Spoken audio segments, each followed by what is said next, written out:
The phone rang at 2:30 in the morning, tearing through the quiet darkness of my bedroom. On the other end of the line, my daughter-in-law Lauren was crying hysterically. She screamed that my 16-year-old granddaughter Maya had been arrested. She claimed Maya stole her luxury sport utility vehicle, drove completely drunk, and crashed into a city utility box.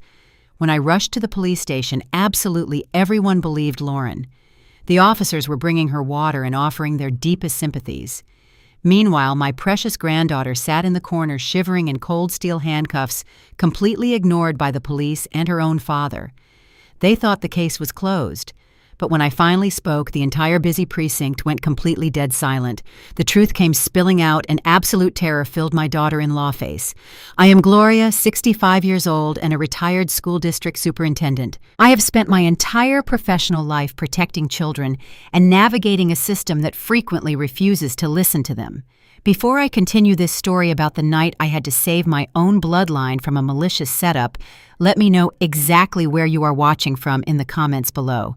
Please hit the like button and subscribe to my channel if you believe that a grandmother love is a powerful force that should never ever be tested. My son Andre is 40 years old and works as a regional bank manager.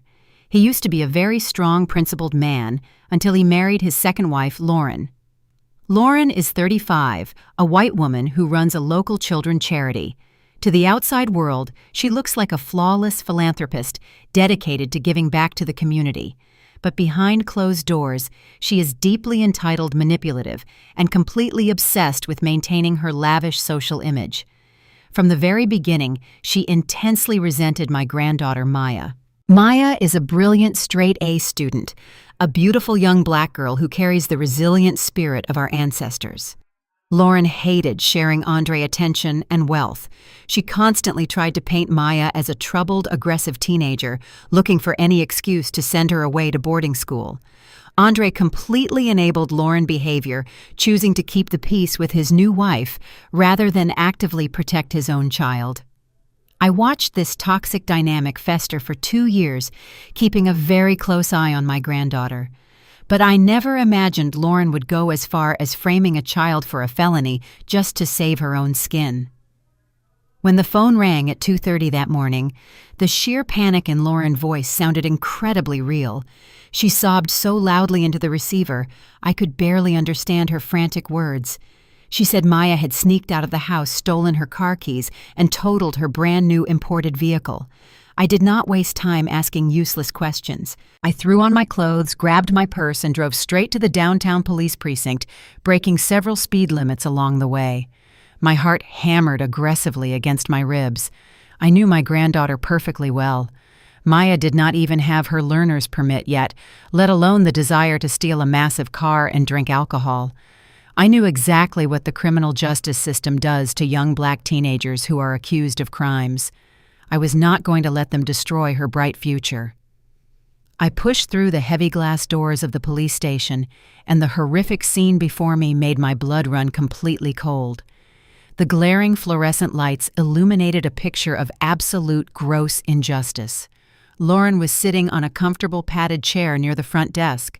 Someone had draped a warm thermal emergency blanket gently around her shoulders. She was weeping dramatically, burying her face in her hands, while 2 white police officers stood over her speaking in soft, incredibly comforting tones. They were treating her like a fragile, innocent victim who had just survived a horrific, unimaginable trauma. Standing right next to her was my son, Andre. He was rubbing Lauren back, whispering soothing words to her, completely focused entirely on his crying wife. It took me a few seconds to scan the rest of the busy, chaotic room, and then I finally saw her. Over in the far corner, sitting on a hard, cold metal bench, was my 16-year-old granddaughter. Maya was wearing a thin party dress that was ripped at the bottom hem. She was shaking violently from the freezing air conditioning blowing from the ceiling vents. Both of her small wrists were locked tight in heavy steel handcuffs secured directly to the metal bench. There was a dark, angry purple bruise forming on the side of her delicate face and a thin trail of dried blood near her hairline. She was crying completely silently, staring down at her scuffed shoes. Not a single police officer was checking her injuries or offering her a blanket. And worst of all, her own father had not even walked over to see if she was physically all right. He was too busy comforting the cruel woman who was actively trying to destroy her life. I walked straight past the front desk, completely ignoring the officers, and went directly over to Maya. I knelt on the dirty linoleum floor and gently touched her uninjured cheek. She looked up at me with wide, terrified eyes and whispered that she did not do it. She said Lauren was lying to everyone. I hushed her softly and promised her that I knew the absolute truth and I was going to fix this right now. I stood up and turned my attention toward the group gathered near the front desk. My presence instantly commanded the room. You do not spend 30 years running an entire large school district without learning exactly how to project total, absolute authority. I walked over to Andre and demanded to know why my granddaughter was bleeding and handcuffed to a metal bench like a common criminal while he was rubbing his wife back. Andre looked up at me with a mixture of deep exhaustion and profound annoyance. He sighed heavily and told me to please keep my voice down because we were in a public place. He said I was embarrassing the family by making a scene. He told me that Maya had made a terrible, reckless mistake tonight and she needed to learn a very harsh lesson about consequences. Lauren peeked out from under her thermal blanket. Her eyes were completely dry despite the loud, pathetic sobbing noises she had been making just seconds prior. She looked at me with a heavily practiced victim expression. She said she had tried so incredibly hard to love Maya as her own daughter, but the girl was just too wild. She told the police officers loudly that Maya was deeply troubled and naturally aggressive. She claimed Maya snatched the keys from her purse while she was sleeping, snuck out to go to a wild high school party, and crashed the expensive car into a utility box while completely intoxicated. One of the police officers, a tall man with a thick mustache, stepped forward and held up his hand toward me. He told me that they had a very clear-cut situation here tonight. He said the luxury vehicle was registered entirely to Lauren, and Lauren had immediately reported it stolen when she woke up and found Maya and the car missing. The officer explained that they found Maya at the crash site, stumbling around the damaged vehicle, looking completely disoriented. He said Maya was facing serious felony charges for grand theft auto driving under the influence and massive destruction of city property. He told me that because of her aggressive defensive attitude at the crash scene, they had no choice but to place her in restraints for officer safety. I did not scream. I did not yell about systemic bias or racial profiling, even though it was glaringly obvious in every single corner of this very room. Anger makes you loud and easy to dismiss, but calm observation makes you incredibly dangerous. I stepped much closer to Lauren, invading her personal space. I looked closely at the wrinkled fabric of her expensive silk blouse. I looked at the specific, awkward way she was holding her neck. I looked across the room at Maya, taking in the exact physical placement of the dark bruises on my granddaughter's small frame. My mind processed the physical evidence with razor-sharp precision. Lauren had slipped up in her panicked rush to frame a child. She was deeply arrogant, and she assumed her white tears and her elite charity board status would completely blind everyone in the room to the basic fundamental laws of physics. I stood perfectly still in the middle of the bright police precinct. The officers waited for me to start crying or begging for mercy, like a typical heartbroken grandmother. Andre looked away, clearly ashamed of the situation, but too weak to intervene. Instead of crying, I crossed my arms over my chest and looked directly down at Lauren. I spoke with a voice so cold and absolutely clear, it cut through the busy background noise of the police station, instantly stopping every single conversation around us. I asked Lauren a very simple, direct question. I told her that if she was fast asleep in her bed while my teenage granddaughter stole her car, she needed to explain a massive physical contradiction to the police officers right now. I pointed my finger directly at the exposed skin near Lauren's left collarbone, where her blouse had slipped down. I told the entire room to look at the massive dark red friction burn cutting diagonally across Lauren's left shoulder and chest. Then I pointed across the room at Maya, who was still shivering on the bench. I told them to look at my granddaughter's right shoulder, which bore the exact same type of violent friction burn. I kept my voice completely level, but the absolute commanding authority in my tone made the police officers turn their heads instinctively to look at the injuries. I explained the simple mechanical physics of a severe car crash to the silent room. I said that a driver's side seatbelt rests securely on the left shoulder and cuts across to the right hip. A passenger's side seatbelt rests on the right shoulder and cuts across to the left hip. I looked at my son, who was suddenly staring at his wife's bruised chest with total, absolute confusion as the reality of my words sank in. Then I leaned in incredibly close to Lauren until I was mere inches from her terrified face. I inhaled deeply through my nose, capturing the distinct heavy scent radiating off her breath and her clothes. I stood back up straight and looked directly at the two police officers who had been comforting her. I told them that Lauren has a glaring driver's side seatbelt bruise and my 16-year-old granddaughter has a passenger side seatbelt bruise. I added loudly that Lauren was the one who actually smells like a distillery full of cheap vodka mixed with expensive perfume.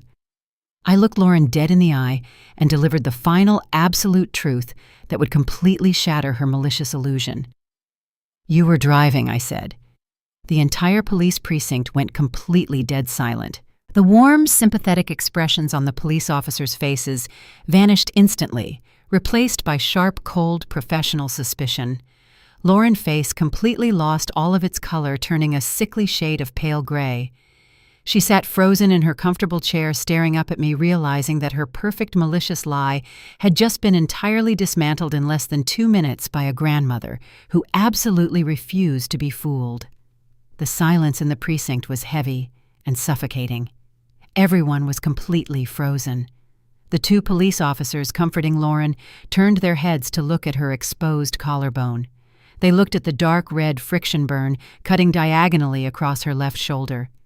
Then they looked across the room at my terrified granddaughter shivering on the cold metal bench. They saw the exact same violent friction burn cutting across Maya's right shoulder.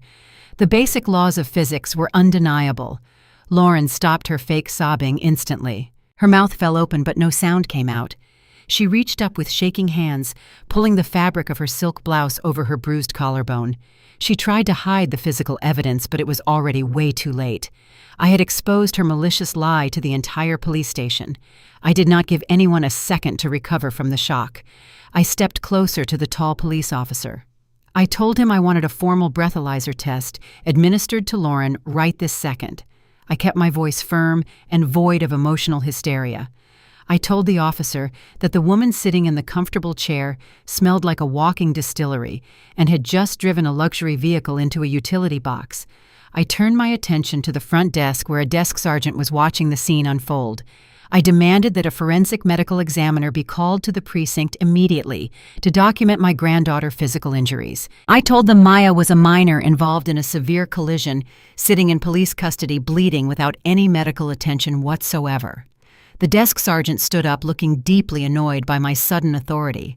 He was not used to an older black woman walking into his precinct giving direct orders. He crossed his massive arms and told me to calm down and take a seat. He spoke in a patronizing tone, telling me I was just a highly emotional grandmother who did not understand police procedure.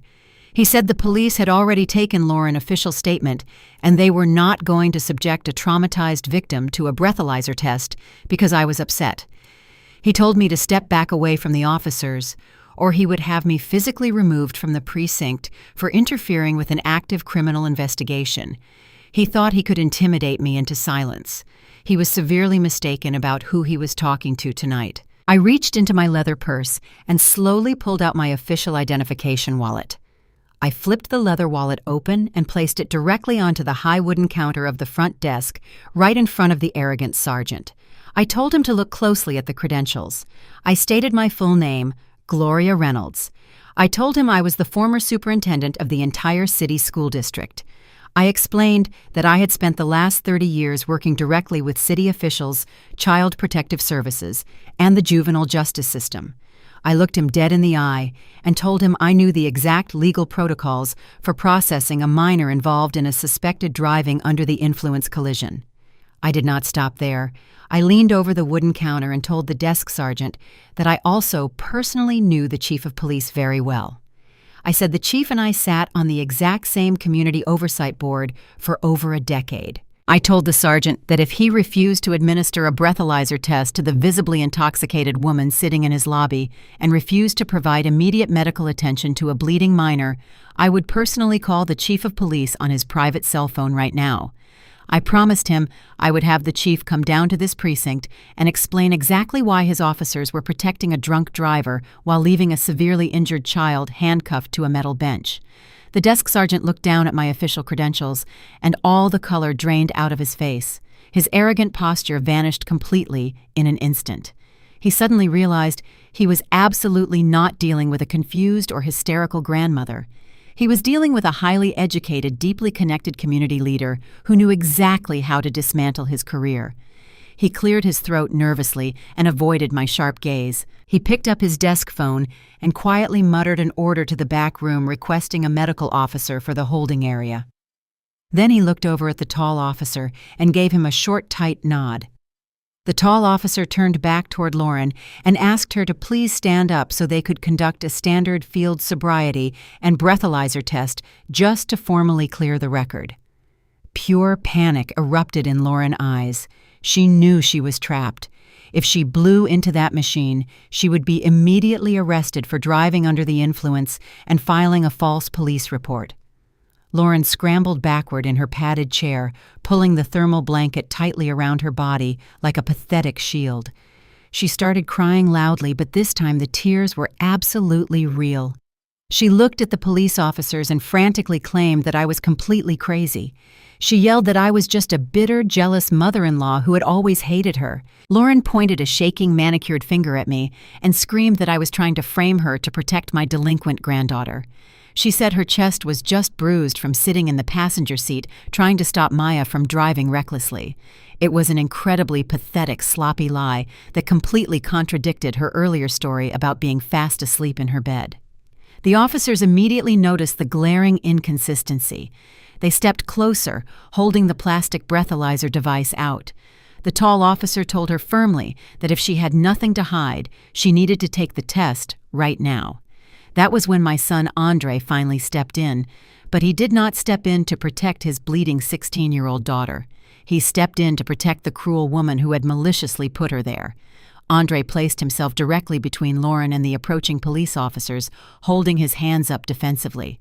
He looked at me with an expression of pure anger. He told me to back off right now and stop embarrassing the family.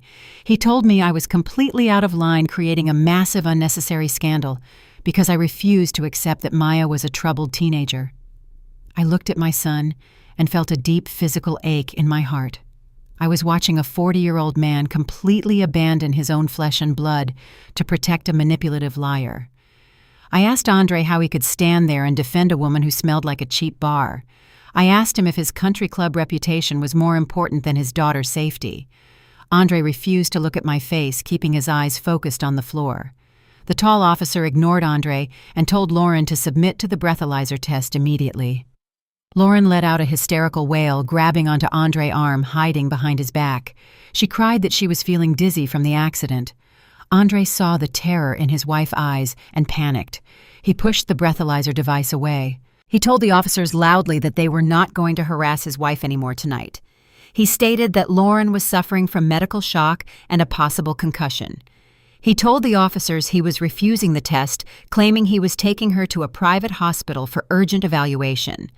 The officers hesitated, looking back at the desk sergeant. Because Lauren had been brought in as the victim of a stolen vehicle, they could not detain her without a formal warrant.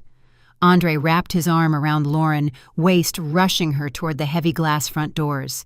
I shouted at Andre, demanding to know what he was doing. I told him he could not walk out of the police station and leave his injured teenage daughter sitting alone, facing massive felony charges. Andre stopped at the door for one brief second, turning his head to look across the room at Maya. Maya looked back at him with wide, hopeful eyes, desperate for her father to save her. But Andre just tightened his grip on his cruel wife. He looked back at me and said, "Maya made her own terrible choices tonight, and now she has to sit there and think about what she has done." Then he pushed the doors open and dragged Lauren out into the freezing night air. The doors slammed shut loudly.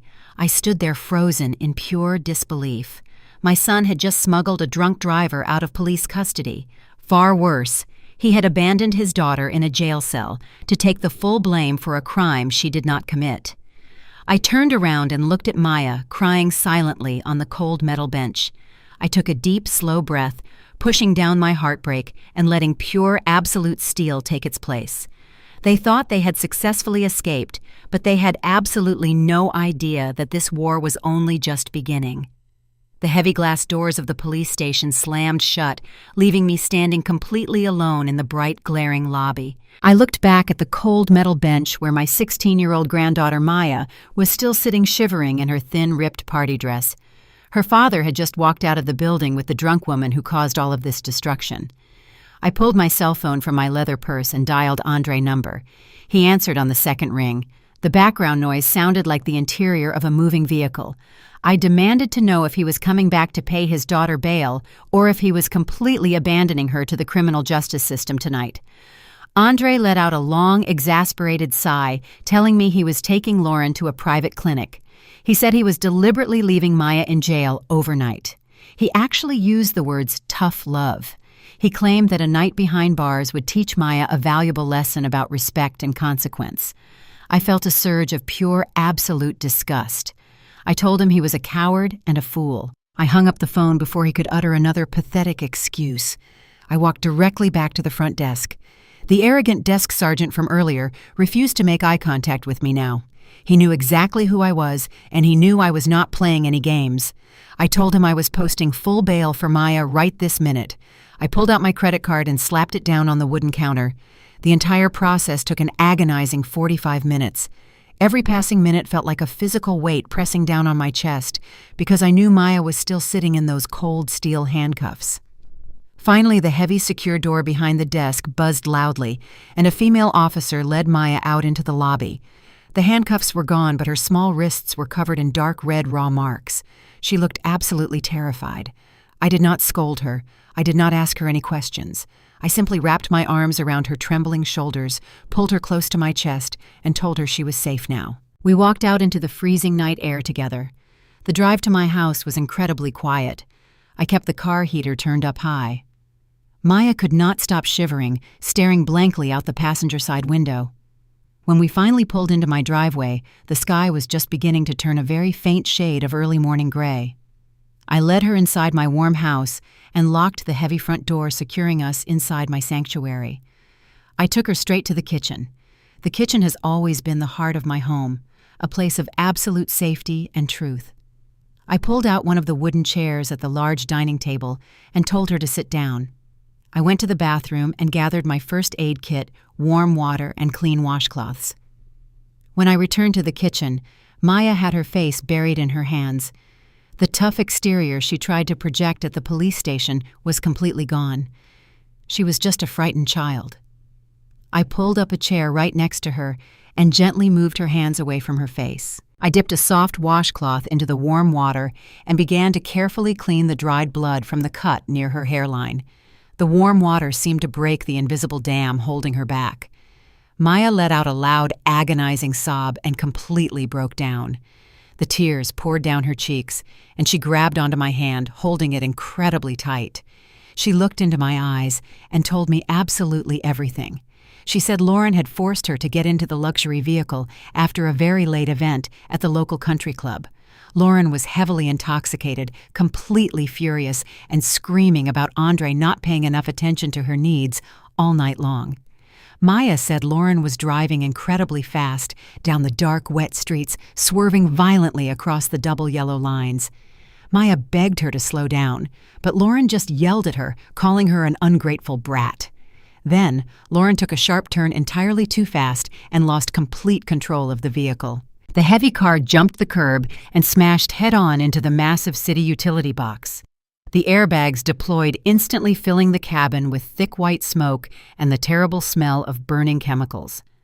Maya was incredibly disoriented from the massive impact.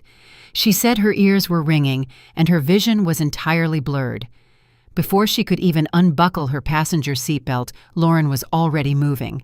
Lauren was not injured, but she was completely terrified of getting a driving under the influence charge. Maya cried as she described how Lauren maliciously reached across the center console, grabbed Maya by the collar of her dress, and violently dragged her over the gear shift, pulling her forcefully into the driver's seat. Maya was too dazed and weak to fight back against the grown woman. Lauren shoved the steering wheel directly into Maya's chest and then climbed over to the passenger side. The cruelty did not stop there. Maya told me that while they were waiting for the police to arrive, Lauren leaned over and gripped Maya's face with her sharp, manicured nails, whispering a horrifying threat directly into her ear. Lauren told Maya that if she dared to tell the police the truth, she would personally make sure Maya was sent to a maximum security juvenile detention center until she turned 18. Lauren reminded Maya that she had incredibly powerful friends on the city charity boards and that no judge in the world would ever believe an aggressive, troubled black teenager over a wealthy white philanthropist. Lauren told her that Andre would absolutely take his wife's side completely. She said Andre would completely disown his daughter forever. Maya was entirely broken by the terrible threat. When the police pulled up with their bright flashing lights, she just sat in the driver's seat, weeping silently, completely accepting her malicious, terrible fate tonight. I listened to every single word my granddaughter said. I did not interrupt her. I did not doubt her for a single second. The absolute pure evil required to violently drag an injured child into the driver's seat of a crashed car to cover up a felony is completely unimaginable. I felt a cold, hardened fury settle deep into my bones. Lauren thought she had successfully terrified this child into permanent silence, but she had completely miscalculated the fierce, protective power of the woman sitting next to her right now. I gently wiped away Maya's tears and kissed her forehead. I told her very clearly that she was never going to any juvenile detention center. I promised her that I was going to completely dismantle Lauren's entire life piece by piece until there was absolutely nothing left. I told Maya we needed to get her out of that ripped party dress and into some warm, comfortable pajamas immediately. I stood up and helped her carefully slip her arms out of the ruined jacket she was wearing over her dress. The dark fabric of the jacket felt unusually heavy on one side. As I pulled the jacket off her shoulders, I noticed a significant weight pulling down the right front pocket. It was dragging the fabric down awkwardly. I asked Maya what was inside her pocket. She looked down and sniffled, wiping her nose with the back of her hand. She said she did not know. She told me that when Lauren violently dragged her across the center console, her hands scrambled blindly across the dark floorboard, searching for something to grab onto. She said her fingers closed around something heavy, cold, and metallic sitting on the driver's side floor mat. She was so completely terrified and disoriented that she just shoved the object blindly into her jacket pocket without even looking at it, and then entirely forgot it was there during the horrific ordeal at the police station. I reached my hand deep into the dark pocket of the jacket. My fingers brushed against thick, cold metal links. I pulled the object out and held it up directly under the light. The bright, overhead kitchen light reflected off an incredibly massive, solid gold men wristwatch. The thick face of the watch was entirely encrusted with dozens of sparkling diamonds, reflecting the bright kitchen light in blinding little flashes. The craftsmanship was undeniably custom and incredibly expensive. I turned the heavy gold timepiece over in the palm of my hand, feeling its significant weight. This was not a cheap department store accessory. This was a statement piece worth tens of thousands of dollars. I stared at the heavy diamond watch, and my mind immediately began connecting the scattered pieces of the puzzle. I knew my son Andre incredibly well. Andre was a regional bank manager who preferred subtle leather-banded watches. He did not own anything even remotely close to this flashy, massive piece of gold jewelry. Furthermore, Andre had not been anywhere near the luxury vehicle that evening. Lauren was driving alone with Maya, completely isolated. So why was a highly expensive custom-made diamond Rolex sitting on the driver's side floorboard of Lauren's car at 2:00 in the morning? I looked back at Maya, who was staring at the glittering watch with complete, absolute confusion. The story Lauren told the police was that she and Maya were simply driving home from a late charity event at the country club. But men do not accidentally leave custom diamond Rolex watches on the floorboards of other people's cars after formal charity events. This watch meant someone else had been inside that vehicle recently. It meant Lauren was involved in something far more dangerous and secretive than a simple drunken drive home tonight. She was hiding a massive secret, and she was willing to destroy a 16-year-old girl's life just to keep that secret securely buried. I closed my fist tightly around the heavy cold gold watch. The absolute fear I had felt earlier tonight completely vanished, replaced by a sharp predatory focus. Lauren thought she was incredibly smart and untouchable. She thought her white tears and her wealthy charity connections made her completely invincible against the law. She thought she could easily sacrifice my granddaughter on the altar of her own terrible decisions. But she had made an incredibly sloppy mistake. She had carelessly left the absolute key to her ultimate destruction sitting right on the floorboard of her crashed car tonight. My terrified granddaughter had accidentally brought that exact key straight into my home. The custody battle for Maya was officially beginning right now, but it was no longer just about a drunk driving charge. It was about uncovering the dark, twisted truth attached to this diamond watch.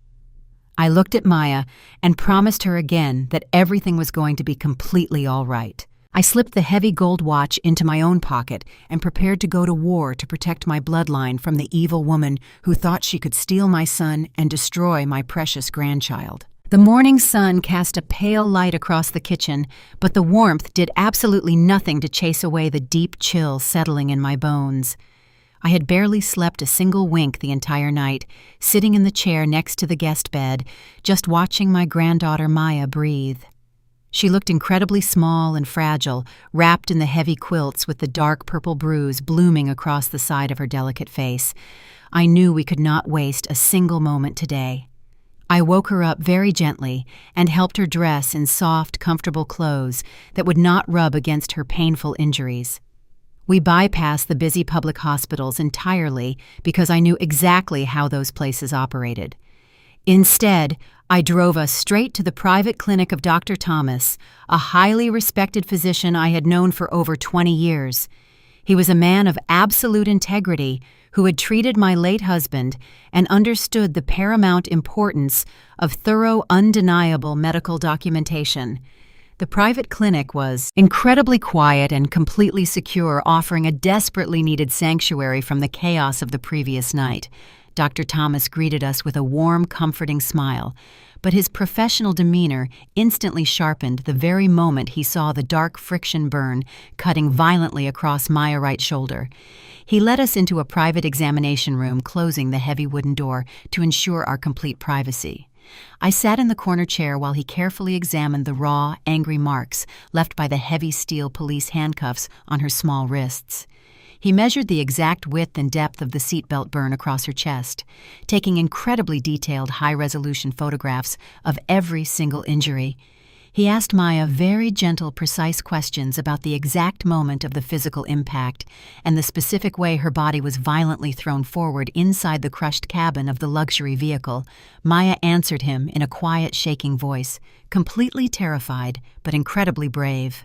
Dr. Thomas nodded slowly, making extensive, meticulous notes on his digital tablet. He explained that the physical patterns of blunt force trauma and the specific directional nature of the friction burns told a completely undeniable scientific story. He was just beginning to explain the massive kinetic differences between driver's side and passenger side. Airbag deployment impacts when the heavy wooden door to the examination room was suddenly violently shoved open. The loud crashing sound of the door hitting the wall made Maya flinch so hard she nearly fell off the examination table. I stood up immediately, completely ready to physically block whoever was trying to invade our private medical space. It was my son Andre and his cruel wife Lauren. They barged directly into the sterile medical room, completely ignoring the shocked receptionist standing in the hallway behind them. Andre looked incredibly angry and deeply exhausted, wearing the exact same clothes from the police station the night before Lauren pushed completely past her husband, strutting into the private medical room wearing a pristine beige cashmere sweater and holding a massive, expensive leather handbag. She looked absolutely flawless, having completely covered the seatbelt bruise on her left shoulder with a carefully tied silk scarf. She immediately began speaking in a loud, incredibly frantic voice that was entirely designed to completely dominate the physical space. She demanded to know what on earth we were doing here and loudly declared that Maya was coming home with them right this exact second. Andre stood right behind her, crossing his arms over his chest and nodding in absolute agreement. He looked at me with pure, unadulterated anger and told me I had absolutely no legal right to take his teenage daughter to a doctor without his explicit parental permission. He said I was completely overstepping my boundaries and intentionally trying to completely destroy his marriage by creating a massive, unnecessary medical scandal. Stepped directly between my terrified granddaughter and her incredibly weak father. I kept my voice completely, perfectly level, refusing to give them the angry, dramatic reaction they so desperately wanted. I told Andre that as long as his teenage daughter was bleeding and covered in dark purple bruises, I was going to ensure she received the proper medical care that he had completely failed to provide. Lauren let out a loud, dramatic sigh, rolling her eyes toward the ceiling. She turned her entire attention directly toward Dr. Thomas, completely ignoring my presence in the room. She stepped closer to the physician, putting on a deeply fake expression of profound maternal concern and overwhelming exhaustion. She began to completely gaslight the medical professional, attempting to manipulate the entire narrative using incredibly dangerous and deeply racist coded language, completely designed to absolutely destroy my granddaughter. Lauren spoke in a high-pitched, breathless voice, claiming that she was simply trying her absolute best to be a good, loving stepmother to an incredibly difficult and deeply troubled young girl. She told Dr. Thomas that Maya was highly aggressive, wildly defiant, and completely out of control. She intentionally used those specific toxic words because she knew exactly how the world eagerly stereotypes young black teenagers. She painted a completely false, malicious picture of herself as the exhausted white savior desperately trying to rescue a violent delinquent from her own terrible life choices. Lauren claimed that Maya had sneaked out, stolen her expensive car, and crashed it while completely intoxicated, and now I was maliciously encouraging the child to lie about the entire incident to avoid severe criminal consequences. She told the doctor that Maya did not need a physical medical examination because her minor injuries were entirely her own fault. She boldly declared that what Maya truly needed was immediate, strict psychiatric intervention and heavy behavioral medication to control her wild, violent outbursts. The sheer absolute audacity of her vicious lies made the blood completely boil in my veins. She was standing in a sterile medical room, actively trying to legally pathologize my perfectly healthy, brilliant granddaughter just to cover up her own massive felony crimes. She wanted to build a permanent false medical record portraying Maya as crazy and dangerous so that nobody would ever believe her true testimony about the horrific car crash. I looked at Andre, expecting him to finally completely snap and passionately defend his own child against these incredibly vile character assassinations. But my son just stood there completely silent, entirely complicit in the vicious psychological destruction of his own flesh and blood. He let his wealthy wife completely strip away his daughter, humanity without uttering a single word of protest. But Lauren had severely miscalculated the specific audience she was trying to manipulate today, Doctor. Thomas was an incredibly seasoned medical professional who had spent decades treating actual victims of severe physical trauma. He did not buy into her pathetic white savior routine for a single second. He looked at Lauren with an expression of profound professional disgust, completely immune to her fake tears and her expensive cashmere sweater. Dr. Thomas slowly turned his back entirely on Lauren, treating her like she was completely invisible. He picked up his digital tablet and pressed a button, sending a document directly to the small wireless printer sitting on the nearby counter. The printer whirred to life, spitting out 3 crisp pages of highly detailed medical documentation. Dr. Thomas completely ignored Andre's aggressive demands to hand over the paperwork. Instead, he walked directly over to me and placed the official medical report securely into my hands. He looked me directly in the eyes and spoke in a very clear, loud voice.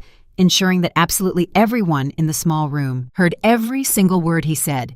He officially stated that the severe friction burn cutting diagonally across my granddaughter right shoulder was completely undeniably consistent with a passenger side seatbelt impact. He further stated that the specific blunt force contusion on her forehead perfectly matched the deployment angle of a passenger side dashboard airbag. He concluded his professional medical assessment by firmly declaring that it was physically and scientifically completely impossible for Maya to have been sitting in the driver's seat during the catastrophic front-end collision last night. The undeniable scientific truth hung heavily in the sterile air of the examination room. I held the crisp medical documents tightly against my chest, feeling a massive surge of absolute righteous victory. We finally had the concrete, undeniable physical proof we desperately needed to completely dismantle her vicious lies. I looked directly at Lauren, expecting to see absolute pure terror finally break through her incredibly arrogant facade. I expected her to completely panic, realizing that a respected medical doctor was prepared to formally testify against her in a court of law. But Lauren did not panic at all. The fake maternal concern completely melted away from her face, replaced by a slow, chilling, incredibly malicious smirk. It was the deeply confident smile of a truly evil woman who had already placed her absolute worst trap far ahead of us. Lauren reached into her expensive leather handbag and pulled out a single folded piece of official paper. She completely ignored Dr. Thomas and took a deliberate, confident step toward me. She did not raise her voice. She did not yell. She simply spoke with absolute cold, terrifying precision. She told me that the medical report in my hands was completely, utterly useless. She explained that while I was busy sneaking Maya out of the house to play doctor, she and Andre had gone directly back to the main city police headquarters first thing this morning. She smiled widely, showing her perfectly white teeth, and proudly announced that she had already officially filed a formal sworn police report, completely naming Maya as the sole unauthorized driver of the stolen luxury vehicle. The absolute pure evil of her words completely paralyzed the entire room. Lauren proudly declared that because the formal paperwork had already been officially processed, the police department had completely opened an active major felony investigation entirely focused on my 16-year-old granddaughter. She stated that the prosecuting attorneys were already drafting the official criminal charges for grand theft auto, severe destruction of city property, and driving under the influence of alcohol. She looked at the terrified, crying teenager sitting on the medical table, and then looked directly into my eyes with absolute pure venom. She told me that Maya was now officially a prime criminal suspect in a major felony case, and that no fancy private medical report was ever going to stop the aggressive legal machine she had just violently unleashed against my entire family. I walked out of the private medical clinic holding the incredibly valuable medical report tightly against my chest. The crisp paper was the absolute undeniable scientific proof of my granddaughter's innocence, but I knew deep down in my bones that it was simply not going to be enough. Lauren had just proudly declared that she had already filed a formal felony police report against Maya. I had spent my entire professional career working within the city educational and judicial systems. I knew exactly how incredibly fast the legal machine moves when a wealthy white woman points her finger at a young black teenager. The police department would not care about a private medical document. They would conveniently misplace it or find a corrupt prosecutor willing to completely dismiss it. I needed an arsenal. I needed a weapon so incredibly powerful that Lauren's wealthy political connections would absolutely shatter upon impact. I walked to my car and immediately dialed the only person in the entire city I trusted with my life. I called my oldest and dearest friend, Silas Ward. Silas is a retired police detective, a deeply principled 60-year-old black man who spent 35 years working in the Major Crimes Division. He knows absolutely every single dark, dirty secret buried in this city. He knows which judges take bribes and which prosecutors bury evidence to protect their wealthy donors. Silas had helped me navigate countless juvenile cases during my time as the school district superintendent, keeping vulnerable children from being swallowed whole by a severely biased legal system. I told Silas it was an absolute emergency regarding my granddaughter. He did not ask a single question. He simply told me to meet him in 30 minutes at our usual spot. We met at a quiet rundown diner on the far south side of the city, completely away from the wealthy neighborhoods where Lauren and her arrogant friends socialized. The diner was nearly empty, smelling faintly of old coffee and fried food. Silas was already sitting in a back corner booth wearing his thick wool coat and holding a steaming ceramic mug. He looked up when I walked in, and his sharp, observant eyes immediately caught the deep exhaustion on my face. I slid into the cracked vinyl booth across from him and laid the official medical report directly on the table. Silas put on his reading glasses and silently reviewed the documents. He studied the high-resolution photographs of Maya injuries and read Dr. Thomas' incredibly detailed scientific conclusions. When he finished, he slowly took off his glasses and let out a long, heavy sigh, rubbing his tired eyes. Silas looked at me and delivered a completely devastating reality check. He told me that this medical report was absolutely flawless, but it was practically useless in our current political climate.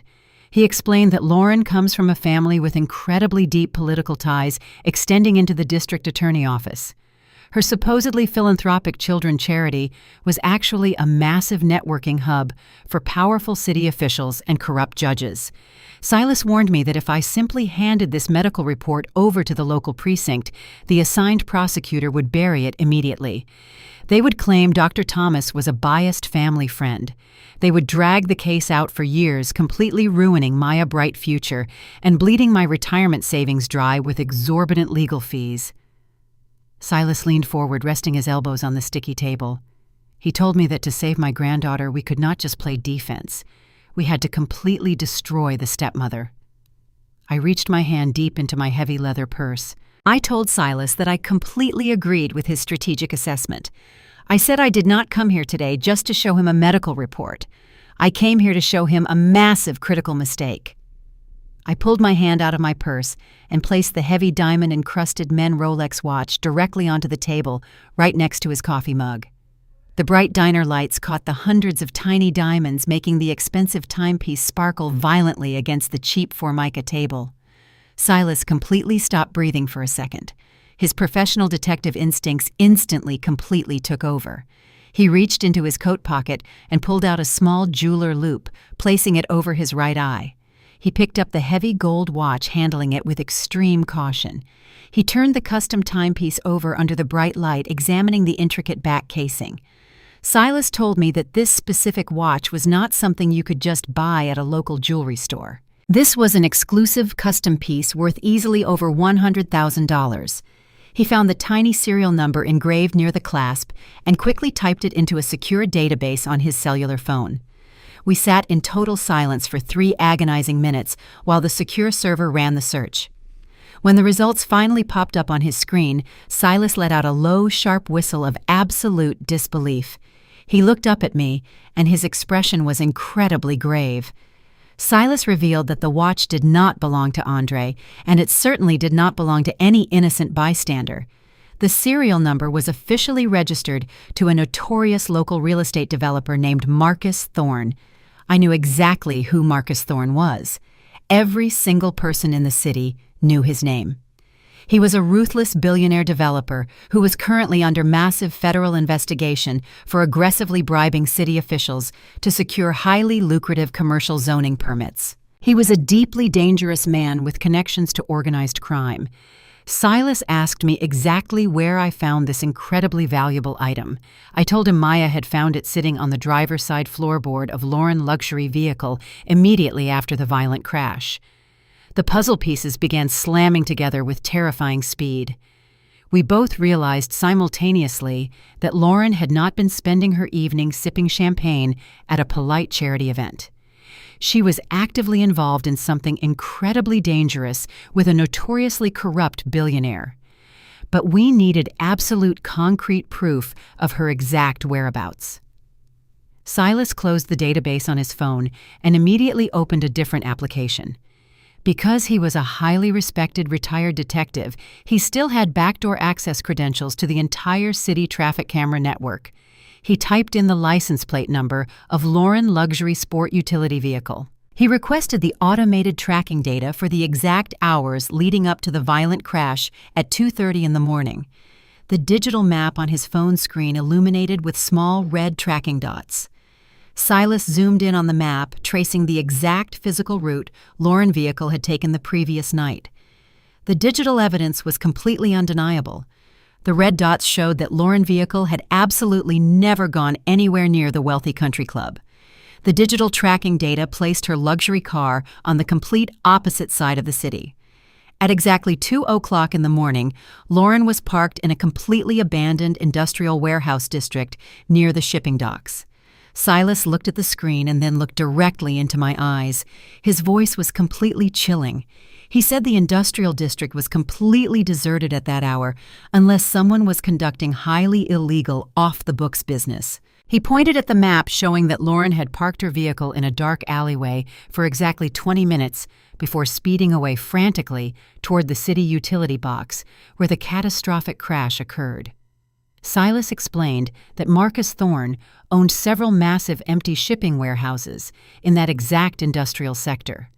The incredibly wealthy philanthropist's stepmother had been making a secret late-night drop-off to a corrupt billionaire developer in the absolute dead of night. The reality of the situation completely washed over me. Lauren was not just a cruel, manipulative woman trying to punish her teenage stepdaughter. She was an active participant in a massive criminal conspiracy. When she sped away from that abandoned warehouse, she was completely panicked. She drove recklessly and crashed her expensive vehicle. When the airbags deployed, she realized the police were coming and they would completely search her car. If they found her intoxicated near a crime scene with a corrupt developer watch, she would be completely destroyed. The driving under the influence charge was absolutely not the real crime. The violent crash was just a desperate, chaotic cover-up for something so much darker and incredibly dangerous. She violently dragged my completely innocent granddaughter into the driver's seat to take the fall because she desperately needed to completely distance herself from the industrial timeline.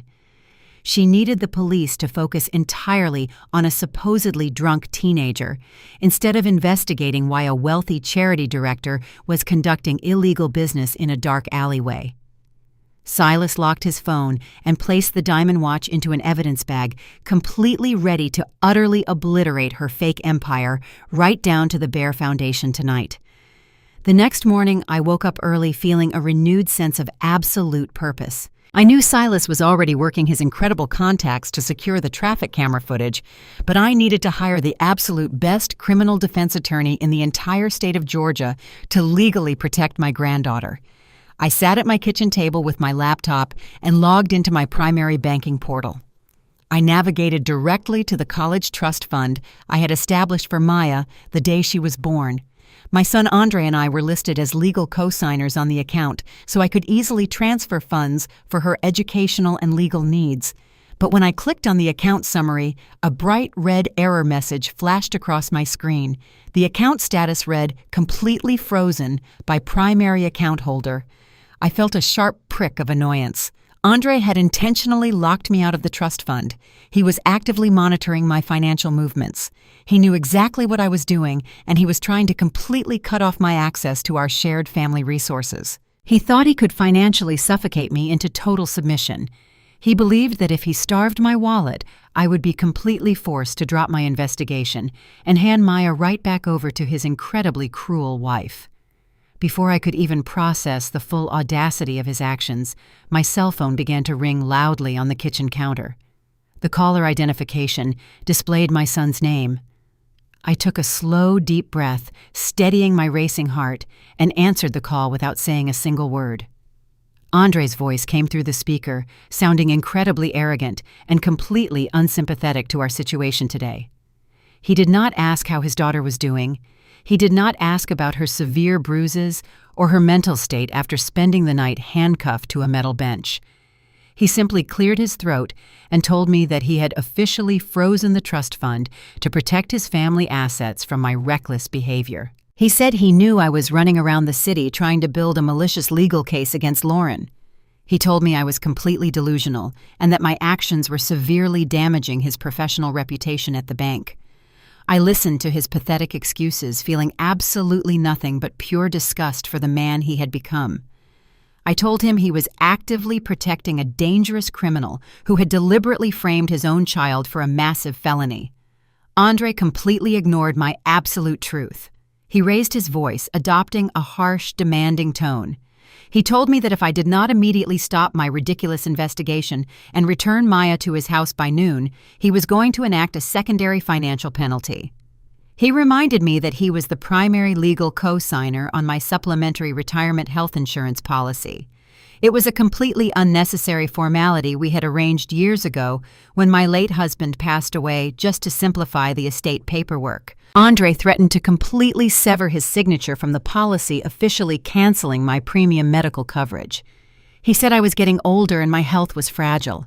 He told me I could not afford to lose my excellent medical benefits just to play the role of a heroic grandmother. He honestly believed he had me completely backed into an inescapable financial corner. He told me to be smart and drop the entire crusade before I completely ruined my own comfortable retirement. He said I had until lunchtime to surrender, or he would make a single phone call to the insurance provider and leave me completely vulnerable. I did not scream at him. I did not beg him to reconsider his incredibly cruel ultimatum. I simply hung up the phone, cutting off his arrogant voice mid-sentence. He thought he was playing a brilliant game of financial chess, but he was severely underestimating the incredibly resilient woman who had raised him. Andre had spent his entire adult life working in corporate banking, surrounded by inherited wealth and artificial status. He had completely forgotten the powerful, relentless work ethic of a Black woman who had spent 30 years navigating the incredibly ruthless political landscape of the public school system. He truly believed I was entirely dependent on his financial goodwill. He had absolutely no idea about the massive private wealth I had quietly accumulated over my long, successful career. I did not panic for a single second. I walked directly upstairs to my bedroom and changed into a sharp, tailored charcoal suit. I put on my pearl necklace and my comfortable leather shoes. I was not going to sit in my kitchen and let a weak, arrogant man dictate the terms of my granddaughter's survival.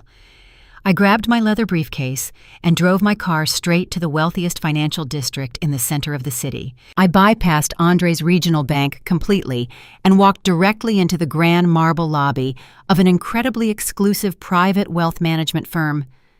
I did not need an appointment. The senior investment portfolio manager, a sharp, intelligent woman named Sarah, knew me incredibly well. She greeted me warmly and immediately ushered me into her private glass-walled office overlooking the busy downtown streets. I sat down in the comfortable leather chair and told Sarah that I needed to completely liquidate a significant portion of my private stock portfolio immediately. I had quietly invested heavily in incredibly stable technology and healthcare sectors for over 2 decades. The portfolio was my ultimate secret safety net, kept entirely separate from any joint family accounts. Sarah did not question my sudden, urgent request. She simply nodded and opened her incredibly secure financial terminal. She asked me how much liquid capital I required today. I told her I needed $300,000 transferred directly into an entirely new, untraceable checking account registered solely under my name. I wanted the absolute financial firepower to hire the most aggressive, relentless legal team in the country, and I wanted to ensure Andre could never touch a single penny of it. Sarah typed rapidly on her keyboard, executing the massive trades with flawless professional precision. While the computer processed the incredibly large financial transfer, we sat in the quiet office discussing the complex logistics of the new independent account. I felt a tremendous sense of absolute liberation washing over me. Andre thought he could starve me out by freezing a simple trust fund and threatening an insurance policy. He was about to discover that I was entirely financially independent. I could easily buy my own premium health insurance 10 times over without ever needing his pathetic signature. I was building an impenetrable fortress of wealth around my granddaughter, and there was absolutely nothing his arrogant wife could do to penetrate the walls. The computer terminal let out a soft chime, indicating the massive transfer was officially completely successful. Sarah smiled and handed me a thick folder containing the brand new routing numbers and account details. I thanked her sincerely for her incredible discretion and efficiency. I was just about to stand up and leave the beautiful office when Sarah suddenly frowned, looking incredibly confused by something flashing on her bright computer monitor. She leaned incredibly close to the screen, completely adjusting her stylish glasses. She asked me if my son Andre was still the primary regional branch manager at his current commercial bank. I told her he was, and asked her why she was suddenly inquiring about his specific employment status. Sarah looked up at me with an expression of deep professional concern. She explained that because our new private account required a routine security clearance sweep, her terminal had automatically flagged a highly suspicious massive financial discrepancy linked directly to my immediate family network. She turned the computer monitor slightly so I could see the bright screen. She pointed a manicured finger at a heavily encrypted wire transfer log. She told me that just 3 days ago, a massive sum of exactly $200,000 was abruptly wired out of the primary operating account belonging to Lauren's local children charity. That massive amount of philanthropic money was instantly transferred directly into a completely hidden offshore shell company located in the Cayman Islands. But the absolute most terrifying detail was the specific authorization code attached to the illegal international transfer. Sarah looked me dead in the eye and revealed that the massive, highly illegal wire transfer was manually completely approved and entirely expedited using the personal executive override codes belonging directly to my son, Andre. Lauren and Andre were not merely trying to cover up a terrible drunk driving accident. The incredibly greedy couple was actually massively embezzling hundreds of thousands of dollars in stolen charity funds. I finally realized exactly why they were completely willing to absolutely destroy my innocent granddaughter's life forever today. They were desperately trying to bury their massive financial crimes from the police forever. The incredibly shocking truth about the stolen charity funds completely shifted the entire battlefield. I was no longer simply fighting a careless, wealthy stepmother trying to cover up a terrible drunk driving collision. I was actively waging war against a desperate criminal who was massively embezzling hundreds of thousands of dollars. But before I could even finalize my aggressive legal strategy with Silas, Lauren decided to strike back with incredibly vicious social warfare. She knew I was quietly building a massive case against her, so she used the one weapon she had spent years meticulously crafting. She weaponized her completely fake philanthropic reputation. By late Tuesday afternoon, my cell phone began ringing relentlessly with calls from former colleagues and community leaders. I answered a call from a trusted friend who sat on several prominent city boards. My friend sounded deeply concerned and incredibly hesitant. She told me that Lauren had spent the entire morning frantically calling every single influential donor and charity board member in the city. Lauren was actively spreading a completely malicious, incredibly coordinated smear campaign against my entire family. She told her wealthy friends that the terrible car crash was entirely caused by my 16-year-old granddaughter. But Lauren did not stop there. She aggressively escalated her toxic lies by telling everyone that Maya was a severely violent drug addict who was completely out of control. She painted a horrifying fake picture of a dangerous black teenager terrorizing her beautiful, wealthy home. And to completely discredit my inevitable defense of my granddaughter Lauren, started a vicious rumor about my mental health. She told the charity board members that I was suffering from rapid onset dementia. She claimed my mind was completely slipping and that I was having severe paranoid delusions about her and Andre. She wanted to make sure that when I finally brought the undeniable truth to the authorities, the wealthy elite of the city would simply shake their heads with pity and completely dismiss me as a crazy old woman. She was actively setting the social stage to completely invalidate my official testimony and destroy my professional legacy. She was entirely determined to build a completely flawless narrative that made her the absolute victim in this horrible situation. The sheer audacity of her calculated social destruction made my blood run completely cold. She was using her white tears and her fake charity credentials to entirely pathologize a brilliant young black girl and medically discredit a highly respected retired superintendent. I immediately called Silas to tell him about the aggressive smear campaign, but before he could even answer his phone, a loud, aggressive knock echoed through my quiet house. The heavy pounding on my front door was not the polite knock of a friendly neighbor. I walked down the hallway and looked through the glass pane. 2 uniformed police officers were standing on my front porch, accompanied by a grim-looking woman holding a thick clipboard. I unlocked the heavy door and stepped out onto the porch. The officers did not greet me warmly. One of them stepped forward and handed me a thick stack of legal documents printed on official court paper. He told me I was being officially served with an emergency temporary restraining order. I looked down at the legal papers and felt a massive surge of absolute pure disgust. Lauren had gone directly to a corrupt family court judge and filed a completely fabricated sworn affidavit. She legally claimed that I had physically threatened her life at the police precinct and that I was a massive danger to her safety. She used the fake rumors about my supposedly severe dementia to convince the judge that I was completely unstable and incredibly violent. But the restraining order was not just about keeping me away from her. It contained a devastating emergency legal mandate buried in the official text.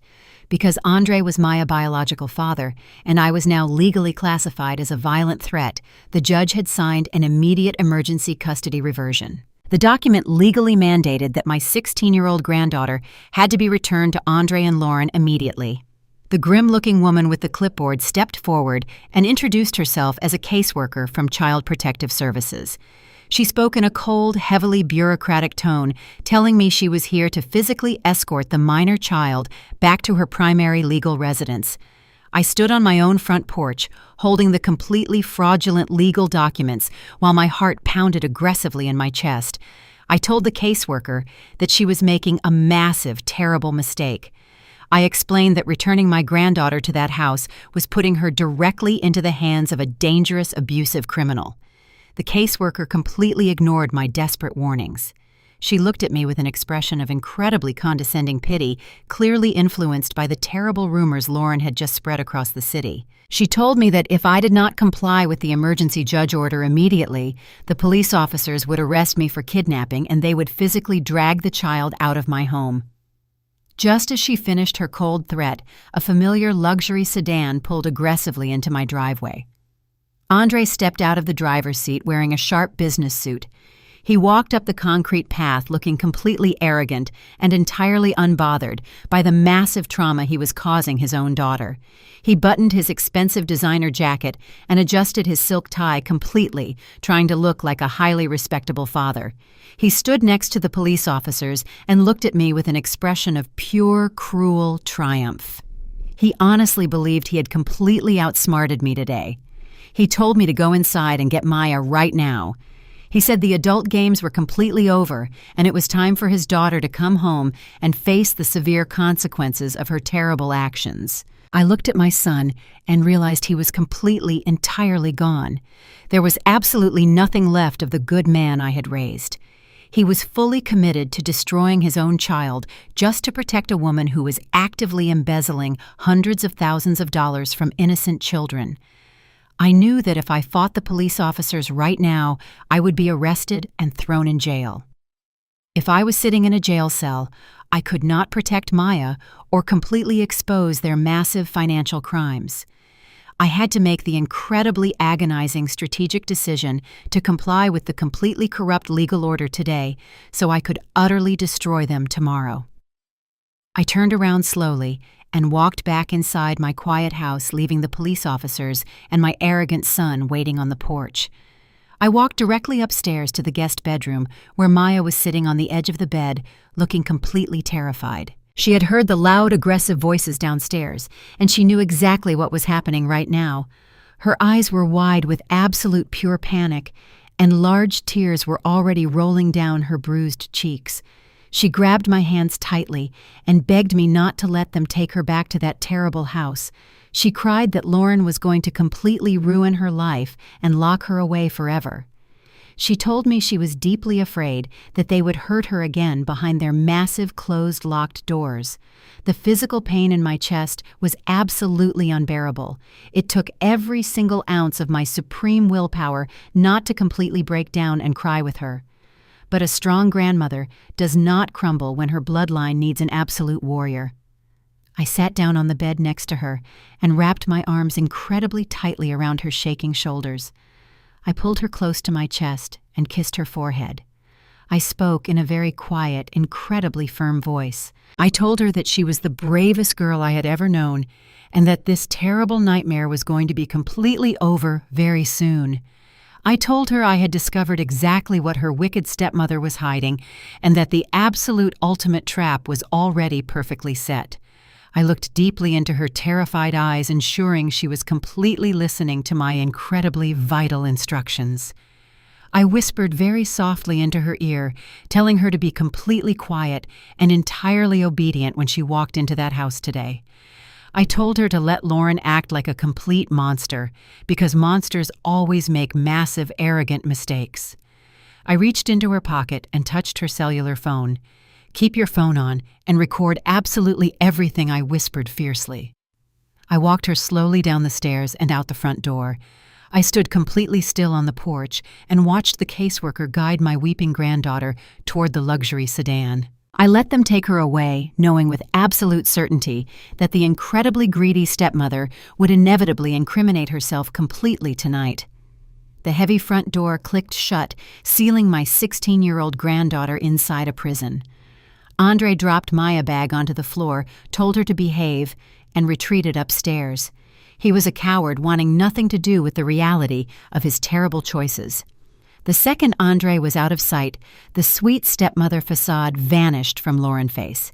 She looked exactly like the cold criminal she truly was. She turned to face Maya, crossing her arms over her expensive sweater. Her eyes were devoid of any warmth. She looked at my bruised, trembling granddaughter with an expression of pure disgust. Lauren immediately began barking harsh, cruel orders, treating the injured 16-year-old girl like a worthless servant. She commanded Maya to carry her bag to the laundry room, scrub the mud off her shoes, and sanitize the downstairs bathroom, claiming Maya brought the filthy smell of a jail cell into her pristine home. Maya stood still, terrified, but remembering my vital instructions. She reached into her pocket, pressing the button on her cellular phone to ensure the audio recording application was actively running hidden from view. She slowly bent down, wincing in terrible physical pain as the severe seatbelt friction burn stretched across her collarbone, and picked up her bag. She walked silently toward the laundry room, keeping her head down. For the next 2 hours, Lauren followed Maya around the house, verbally abusing her at every turn. She mocked Maya's soft voice and her ripped party dress. She called her an ungrateful burden who was ruining her marriage to Andre. She told Maya that nobody in the wealthy neighborhood would ever believe a delinquent black teenager, especially when a highly respected charity director was telling the exact opposite story. Lauren honestly believed she had won the war, isolating her victim away from my protective reach. After forcing Maya to clean the entire kitchen, Lauren sat down at the massive marble island and slapped a crisp white piece of paper onto the stone surface. She ordered Maya to stop scrubbing the sink and stand directly in front of her. Lauren reached into her designer purse and pulled out a heavy gold pen, placing it next to the white paper. She looked at Maya with a cold, terrifyingly serious expression. Lauren explained that the felony criminal charges for grand theft auto and driving under the influence were officially filed and absolutely ready to go to court. Then Lauren smiled an incredibly wicked, manipulative smile. She leaned forward, presenting a devastating ultimatum. She told Maya that the white piece of paper on the counter was a fully drafted, legally binding written confession. The document explicitly stated that Maya completely admitted to stealing the luxury vehicle entirely on her own and driving it recklessly into the city utility box while highly intoxicated. Lauren picked up the heavy gold pen and held it out toward my terrified granddaughter. The psychological blackmail she unleashed next was breathtaking in its pure evil execution. Lauren spoke in a low, dangerous voice. She told Maya that if she signed her full name at the bottom of the written confession, Lauren would personally speak to the presiding juvenile judge on her behalf. Lauren promised she would put on her fake sweet stepmother routine in the courtroom and publicly beg the judge to show the troubled teenager extreme mercy. She said she would use her massive charity board influence to guarantee that Maya only received a very light sentence of community service and basic juvenile probation. She painted a completely false picture of a highly generous compromise, offering Maya a chance to avoid a terrifying prison sentence if she just took the full blame for the massive felony crime. Then Lauren's voice dropped into a cold, ruthless register as she aggressively laid out the alternative option. She looked directly into Maya's terrified brown eyes and told her exactly what would happen if she refused to sign the written confession right now. Lauren explicitly threatened to completely unleash the full power of her wealthy political connections against the 16-year-old girl. She promised to have her wealthy friends testify that Maya was a severely violent drug addict who was an ongoing threat to the community. Lauren maliciously vowed to ensure that the judge denied any possibility of bail, forcing Maya to remain locked inside a maximum security juvenile prison until her 18th birthday. She told Maya she would rot in a tiny concrete cell surrounded by truly dangerous criminals, entirely cut off from the outside world and forgotten by her own cowardly father. Lauren leaned incredibly close to Maya, face her breath smelling faintly of expensive mints and cold, calculated cruelty. She told the weeping girl that she had absolutely no choice because nobody was ever going to come and save her today. Maya stood completely frozen in front of the massive marble kitchen island. Her small heart was beating incredibly fast, slamming aggressively against her bruised ribs. She was being explicitly forced to legally confess to a massive felony she absolutely did not commit or face years of completely unjustified horrific incarceration. Tears streamed silently down her face, dripping onto her worn shirt. Lauren narrowed her cold blue eyes, instantly suspicious of the frightened teenager's sudden physical adjustment. Lauren stood up fast, pushing her expensive wooden bar stool backward across the kitchen floor. She lunged forward across the marble island, grabbing Maya's wrist with terrifying sudden violent strength. She aggressively yanked Maya's arm upward, forcing her hand completely out of her deep pocket. The smooth rectangular shape of the cellular phone slipped entirely out of the fabric, falling directly onto the counter between them. The bright digital screen was completely illuminated, displaying the red, actively recording timer ticking steadily forward. The audio application was completely visible, exposing the fact that the entire massive blackmail attempt had just been perfectly captured in high-definition digital audio. The smug, arrogant expression on Lauren's face vanished completely in a single instant. It was immediately replaced by a look of pure, unadulterated, violent panic. She realized she had just confessed to massive witness tampering, severe criminal extortion, and intentionally framing a completely innocent minor. Lauren let out a loud, horrific scream of pure, absolute rage. She let go of Maya's wrist and snatched the cellular phone directly off the counter with lightning speed. She raised the electronic device high above her head, completely consumed by blind, malicious fury.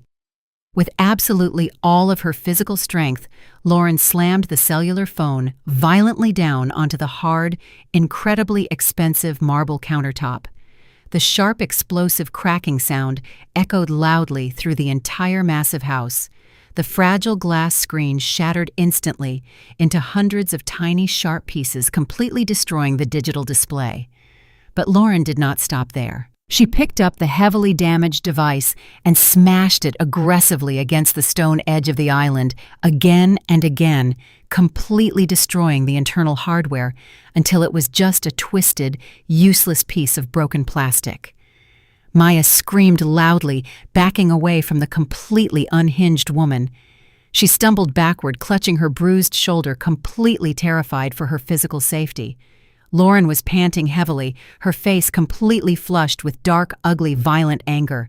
She dropped the destroyed phone onto the floor and turned her terrifying rage entirely onto my granddaughter.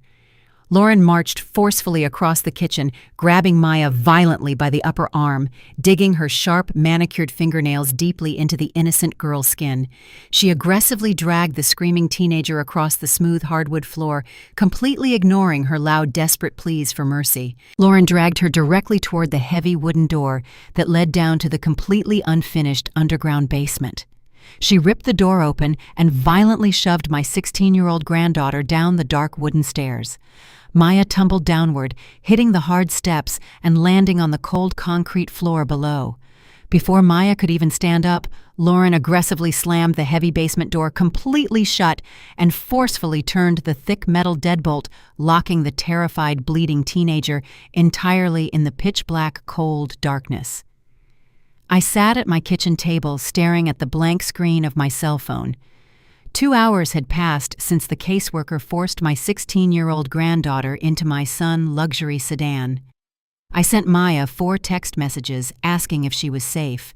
Every single message was delivered, but remained unread. I tried calling her private number, but the line clicked instantly over to voicemail. My stomach twisted into a painful knot of absolute dread. Maya knew how vital it was to keep her phone turned on and recording everything today. Her device suddenly going dead meant only one terrifying thing. Lauren had discovered the hidden application and neutralized my granddaughter's only line of defense. I knew the situation inside that house had escalated into a dangerous confrontation. I paced across my living room floor, feeling fierce protective anger rising heavily. I had to completely dismantle Lauren's malicious lies tonight. I picked up my keys and dialed Silas immediately. When Silas answered, I did not waste a single second with polite greetings. I told him Maya's phone was completely dark and Lauren had entirely isolated her. I told him we needed the concrete proof of the crash right now. Silas spoke in a low, calm voice that instantly grounded my racing heart. He told me to meet him at the Central City Police impound lot in exactly 20 minutes. He explained that Lauren's damaged sport utility vehicle had been towed there early this morning after the catastrophic collision. Because the vehicle was now active evidence in a major felony investigation, it was securely locked behind chain-link fences. But Silas was a highly respected retired detective who had spent 35 years building an impenetrable network. He knew the night shift supervisor guarding the impound gate tonight. He said we were going to quietly bypass the corrupt legal system and conduct our own forensic search. I drove through the dark city streets with singular, relentless focus. The central impound lot was located in a desolate industrial area surrounded by towering concrete walls and harsh sodium security lights. I pulled my car into the dark alleyway adjacent to the main gate, just as Silas stepped out of the shadows. He was wearing dark clothing and holding a heavy-duty metal flashlight. He gave me a short, confident nod and led me directly toward a small side entrance. The heavy metal door was unlocked. Silas had spoken to his contact inside, ensuring the security cameras monitoring this specific sector were undergoing routine maintenance. We slipped quietly into the concrete yard. The air smelled strongly of leaked radiator fluid, burnt rubber, and cold, rusty metal. Thousands of wrecked cars were lined up in endless silent rows like a massive graveyard of mechanical mistakes. We walked rapidly through the dark, narrow aisles until we reached the felony evidence section. Sitting directly under a flickering yellow light was Lauren's expensive imported vehicle. The entire front end of the luxury car was completely crushed inward from the violent impact. The heavy steel bumper was twisted into a jagged, unrecognizable shape, and the windshield was completely shattered into a million tiny spiderweb cracks. I walked slowly up to the passenger side window and looked inside the destroyed cabin. The white airbags were fully deployed, hanging limply from the steering wheel, and the dashboard like deflated balloons. I stared at the passenger seat, where my innocent granddaughter had been violently thrown forward just hours ago. The physical reality of how incredibly close she came to losing her life made my hands shake with absolute pure fury. I walked around to the driver's side where Lauren had been sitting. I pulled on the heavy door handle, and it creaked open with a loud metallic groan. I leaned my head into the dark cabin, carefully scanning the floorboards. Silas stepped up right behind me, shining his powerful flashlight directly onto the center console and the upper dashboard. He was searching for the primary digital dashcam system that came standard in all imported luxury vehicles of this specific caliber. He moved the bright beam of light across the shattered glass and suddenly stopped completely. He let out a low, sharp sigh of deep professional frustration. I followed the beam of light and saw exactly what he was looking at. Mounted directly behind the rearview mirror was a thick plastic bracket designed to securely hold a high-definition recording camera. But the bracket was completely empty. The plastic edges were violently cracked, and several thin colored wires were left exposed, hanging downward like severed veins. Silas reached out and touched the broken plastic housing. He told me that Lauren was incredibly ruthless and desperately trying to cover her tracks. She had ripped the physical dashcam directly out of its mounting bracket immediately after the crash. She physically stole the camera hardware, thinking she had completely destroyed the undeniable video evidence of her violently dragging Maya into the driver's seat. She probably threw the digital camera into a storm drain before the police officers arrived at the scene. She honestly believed she had completely eliminated the only objective mechanical witness to her horrific felony. I stared at the broken hanging wires, feeling a heavy, crushing weight pressing down on my chest. Without that internal video recording, it was simply my granddaughter word against a wealthy charity director who had the entire corrupt city political machine backing her up. The broken plastic bracket felt like a massive, devastating defeat. I looked over at Silas, expecting to see the exact same heavy disappointment reflecting in his dark eyes. But Silas did not look defeated at all. He was completely smiling. It was a slow, confident, knowing smile of a man who spent his career successfully hunting down arrogant criminals who thought they were smarter than modern technology. Silas turned his powerful flashlight away from the broken mounting bracket and shined it directly down onto the primary digital entertainment screen built seamlessly into the center console of the luxury vehicle. He looked at me and spoke in a very quiet, incredibly sharp voice. He told me that Lauren was a foolish, entitled woman who understood absolutely nothing about modern automotive computer engineering. He explained that tearing the physical camera off the windshield was a completely pathetic, outdated strategy.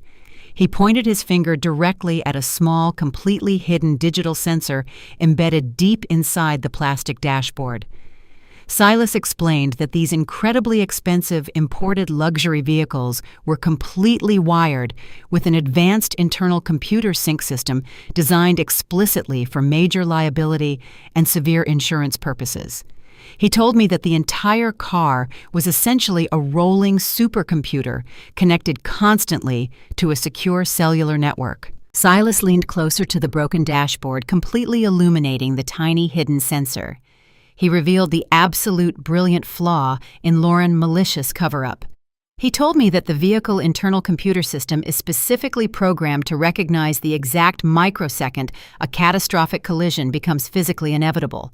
He explained that exactly 3 seconds before the airbags completely deploy, the internal computer automatically triggers an emergency data sync. It takes the high-definition audio and video files directly from the internal cabin cameras and instantly uploads them completely wirelessly to the primary registered owner private digital cloud account. Lauren had violently ripped the plastic camera off the windshield entirely too late. By the time her manicured hands had even touched the plastic housing, the high-definition video of her driving drunk, crashing the car, and violently dragging Maya across the center console was already securely uploaded to the internet.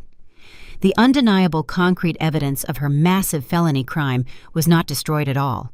It was sitting perfectly preserved in pristine digital clarity, waiting to be discovered. I felt a massive surge of absolute powerful victory rushing through my entire body.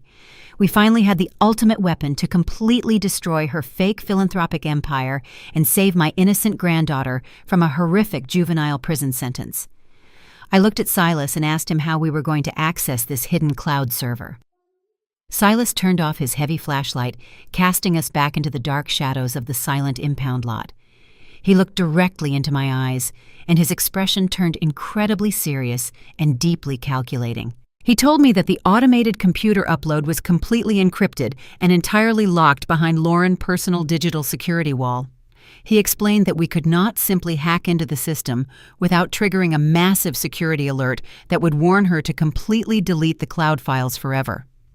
He closed the heavy driver's side door with a quiet, solid click. He told me that we had the exact location of the ultimate weapon, but we were currently locked out of the armory. Silas looked at me and stated the incredibly dangerous final step of our mission. He said we just need to get her exact private password tonight before she realizes her incredibly foolish, arrogant mistake and destroys the evidence. I drove back to my quiet house, leaving Silas in the dark impound lot, completely determined to execute the final terrifying stage of my plan. I walked into my kitchen and picked up my cell phone, dialing my son Andre. I had to completely swallow my immense pride and put on the absolute greatest performance of my entire life today.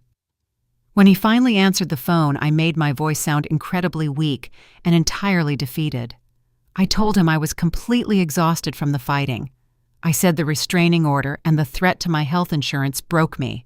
I asked him to come over to my house alone tonight so we could talk, and I could officially surrender. Andre let out a heavy sigh of deep, arrogant relief, completely believing he had finally broken my spirit.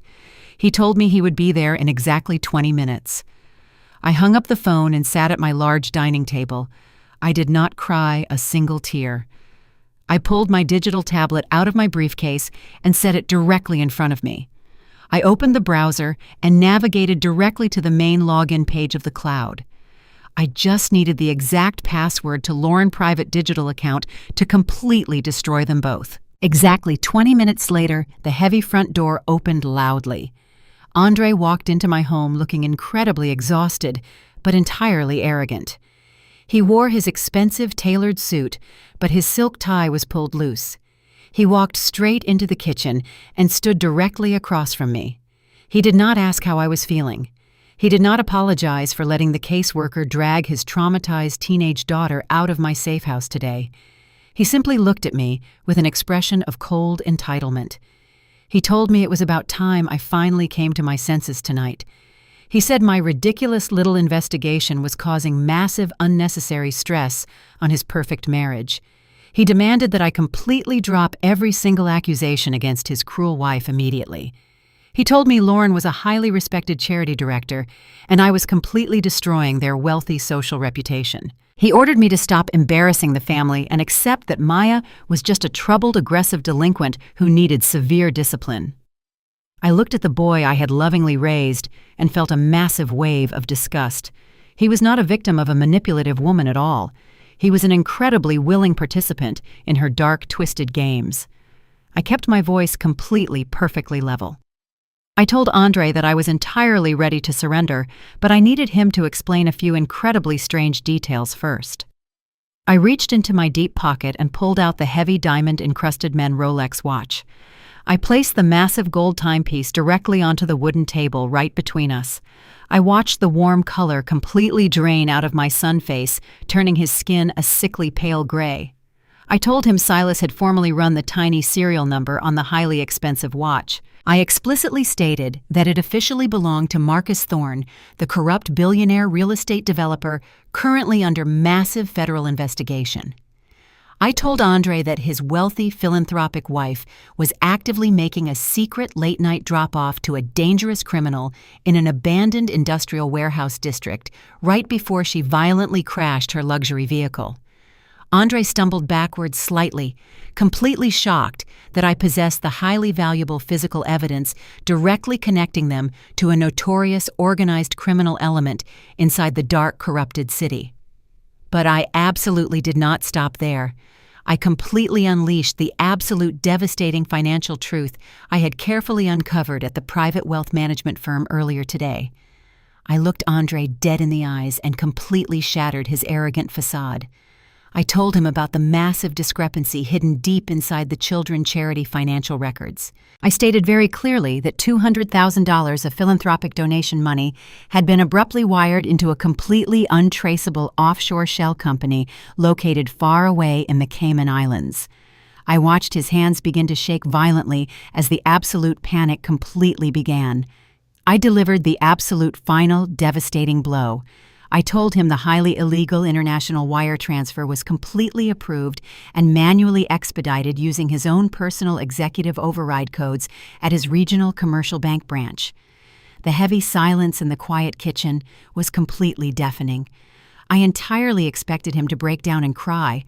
I expected him to completely deny the massive felony embezzlement or desperately claim Lauren had somehow stolen his secure banking codes to commit the massive financial crime behind his back.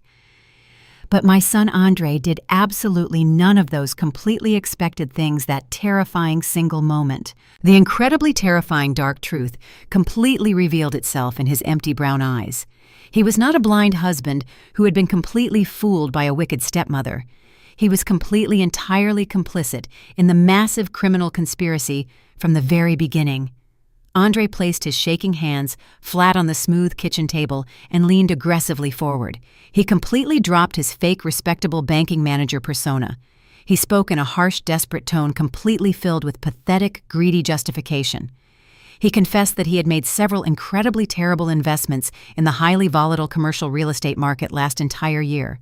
He told me he was massively drowning in massive private debt and was about to completely lose everything, including his prestigious banking job and his beautiful, wealthy home. He said Lauren had generously offered to help him secretly launder the charity money through his bank to completely cover his massive financial losses. He admitted that Marcus Thorne had provided the offshore accounts to completely hide the stolen charity funds in exchange for incredibly lucrative future banking favors.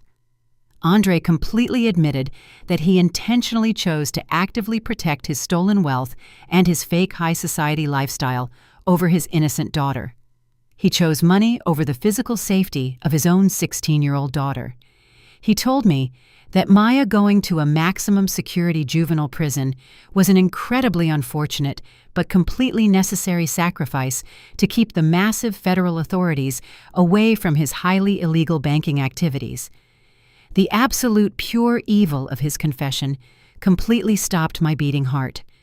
My own flesh and blood had actively decided to forcefully throw his completely innocent child directly to the hungry wolves just to save his own pathetic skin. He looked at me and arrogantly demanded that I carefully hand over the watch. He said he needed to return it to the corrupt developer and completely close the highly dangerous criminal loop today. He told me that since I already knew the complete absolute truth, I needed to stay entirely silent to deeply protect my own son from a massive 10-year federal prison sentence. I realized in that exact horrific moment that my former golden child was completely, entirely lost to his own absolute massive greed. There was absolutely no redemption left for him anywhere in this dark world. He had completely, utterly destroyed his own soul for incredibly cheap fake wealth. I looked down at the wooden table and let my tired shoulders slump forward perfectly, playing the pathetic role of a completely shattered, devastated elderly mother. I let a single fake tear roll slowly down my wrinkled cheek. I told him in a broken, trembling voice that I would absolutely never speak a single word of this massive crime to the police. I completely falsely promised to hand over the heavy watch and entirely drop the aggressive medical investigation against his cruel, wicked wife. Andre let out a massive sigh of absolute, pure relief, completely believing my desperate fake lie. He smiled a completely sickening, highly arrogant smile, truly believing he had successfully intimidated his own mother into completely covering up a massive federal felony forever. He reached his greedy hand out to quickly take the heavy gold watch off the table. Before he could completely grab it, I pulled my hand back very slightly. I looked up at him with incredibly sad, defeated eyes. I told him that if I was going to be completely cut out of my granddaughter life forever, I just wanted a few simple memories to keep my highly broken heart full and perfectly warm. I pushed my digital tablet directly across the table toward him. I told him I wanted to download some of the beautiful old family vacation photographs from Lauren's private digital cloud account before we completely parted ways forever. I told him I did not want to speak to Lauren ever again, but I desperately wanted those specific pictures of Maya smiling beautifully. Andre looked incredibly annoyed by my highly emotional request, but he eagerly grabbed the tablet. He arrogantly typed Lauren's secret cloud password, completely unaware he was entirely handing me the absolute ultimate weapon to completely destroy his entire life. The heavy front door clicked shut completely, sealing my son outside in the dark night. I did not waste a single second breathing a sigh of relief. I immediately looked down at the bright screen of my digital tablet resting on the smooth kitchen table. Andre had arrogantly typed the exact secret password directly into the login screen, entirely believing my pathetic performance about wanting old family vacation photographs. He had absolutely no idea he had just handed me the absolute ultimate weapon to completely destroy his entire fake life. I tapped the screen and pressed the login button. The digital cloud account opened instantly, completely, bypassing all of Lauren's expensive security measures. My heart pounded aggressively against my ribs as I quickly navigated through the organized digital folders. I completely ignored the actual family pictures and scrolled directly down to the hidden automated backup files. Because Lauren was incredibly arrogant and entirely ignorant of modern automotive computer engineering, she had never bothered to check the automatic vehicle sync folder. I clicked on the specific digital file marked with the exact date and time of the terrible car crash. A high-definition video player popped up on my screen.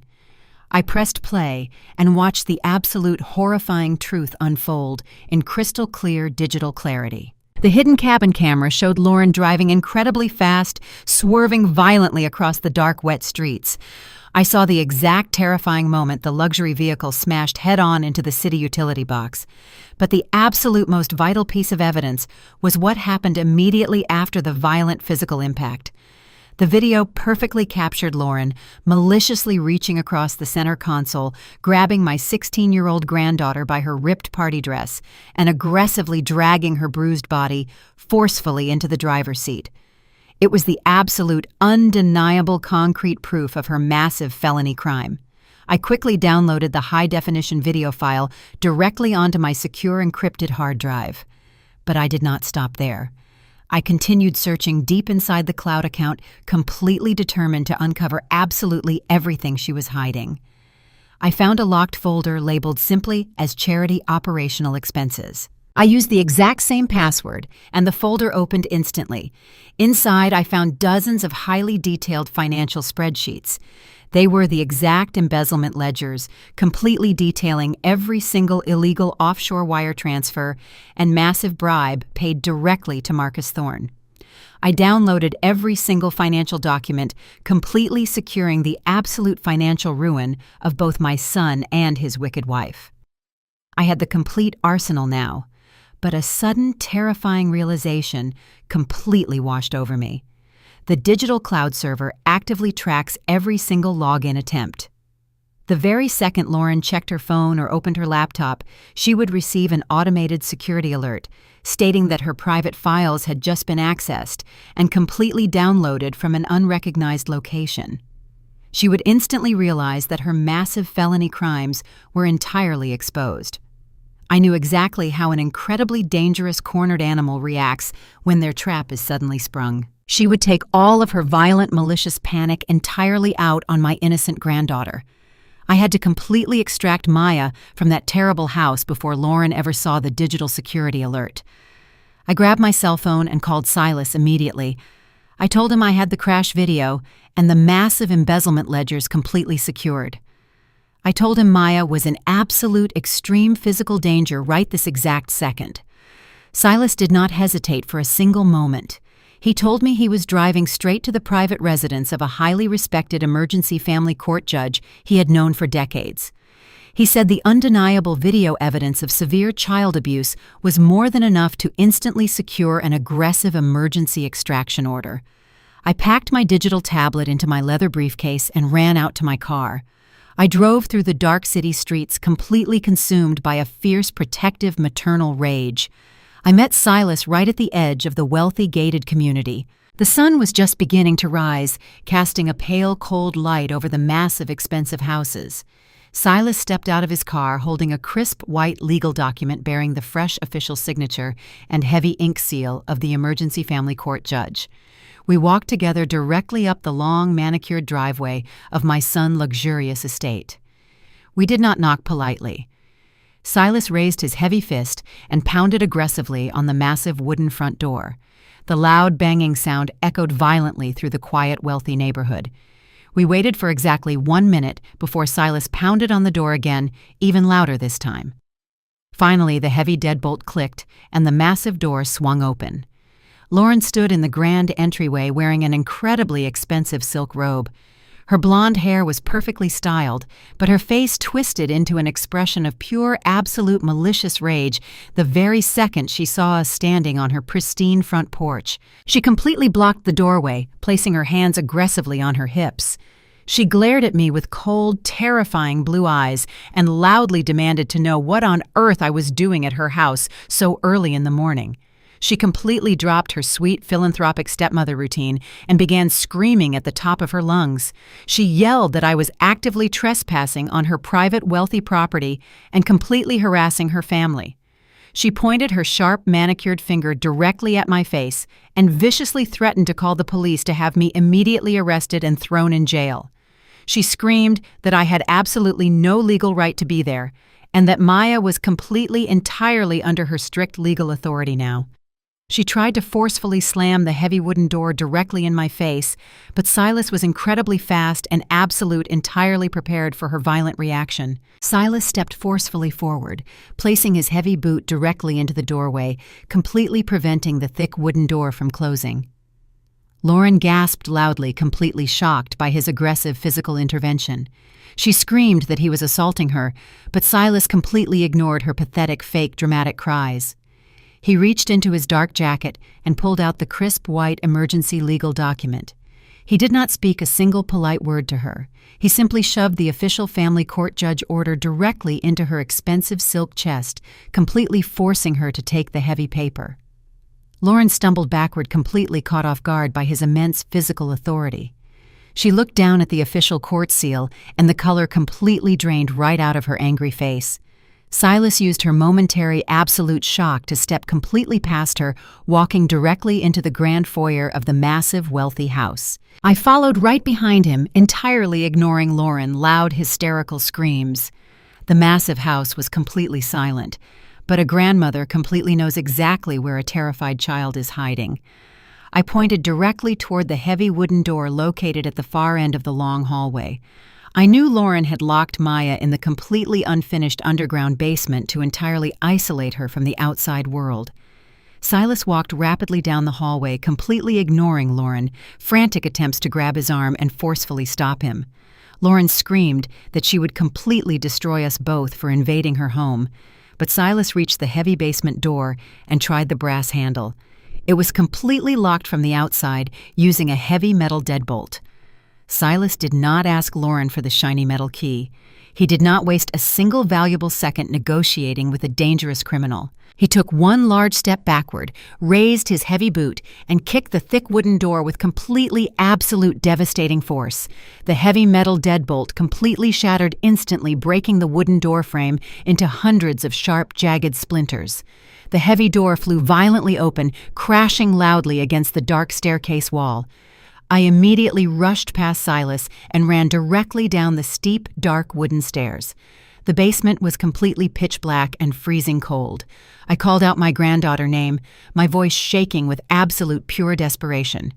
I heard a very faint, pathetic whimper coming from the far dark corner of the freezing concrete room. I ran toward the sound and found my 16-year-old granddaughter completely huddled into a tiny, terrified ball. Maya was still wearing her thin, ripped party dress, shivering violently from the freezing cold air and the massive emotional trauma. Her beautiful face was completely covered in dark purple bruises and dried, salty tears.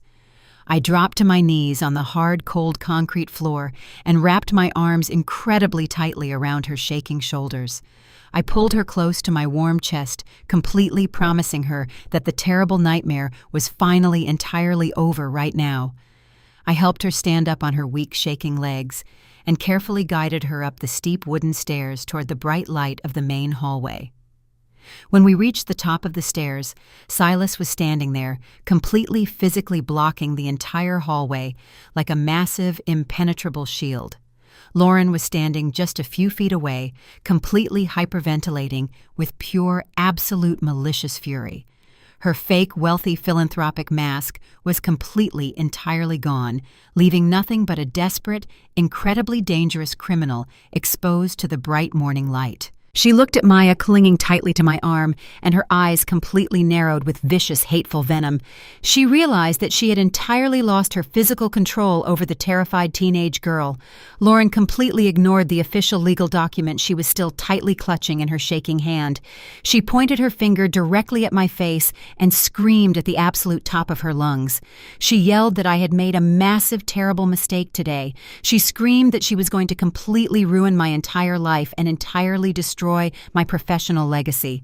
She boldly threatened to use every single ounce of her massive, wealthy political connections to completely obliterate both me and Silas forever. She completely screamed that at her massive high society charity gala this upcoming weekend, she would personally ensure that the entire city completely turned against me. She vowed to make sure Maya was locked away in a maximum security juvenile prison until she was 18 years old. I completely ignored her pathetic, hysterical threats. I held my incredibly brave granddaughter tightly against my side and walked directly out the front door, leaving the screaming, wicked stepmother completely alone in her massive, fake, wealthy house. I drove my terrified granddaughter far away from that massive, wealthy estate, entirely determined to keep her completely safe. I took Maya directly to my quiet house and tucked her deeply into my own comfortable bed. I locked every single door and window, turning my home into an absolute impenetrable fortress.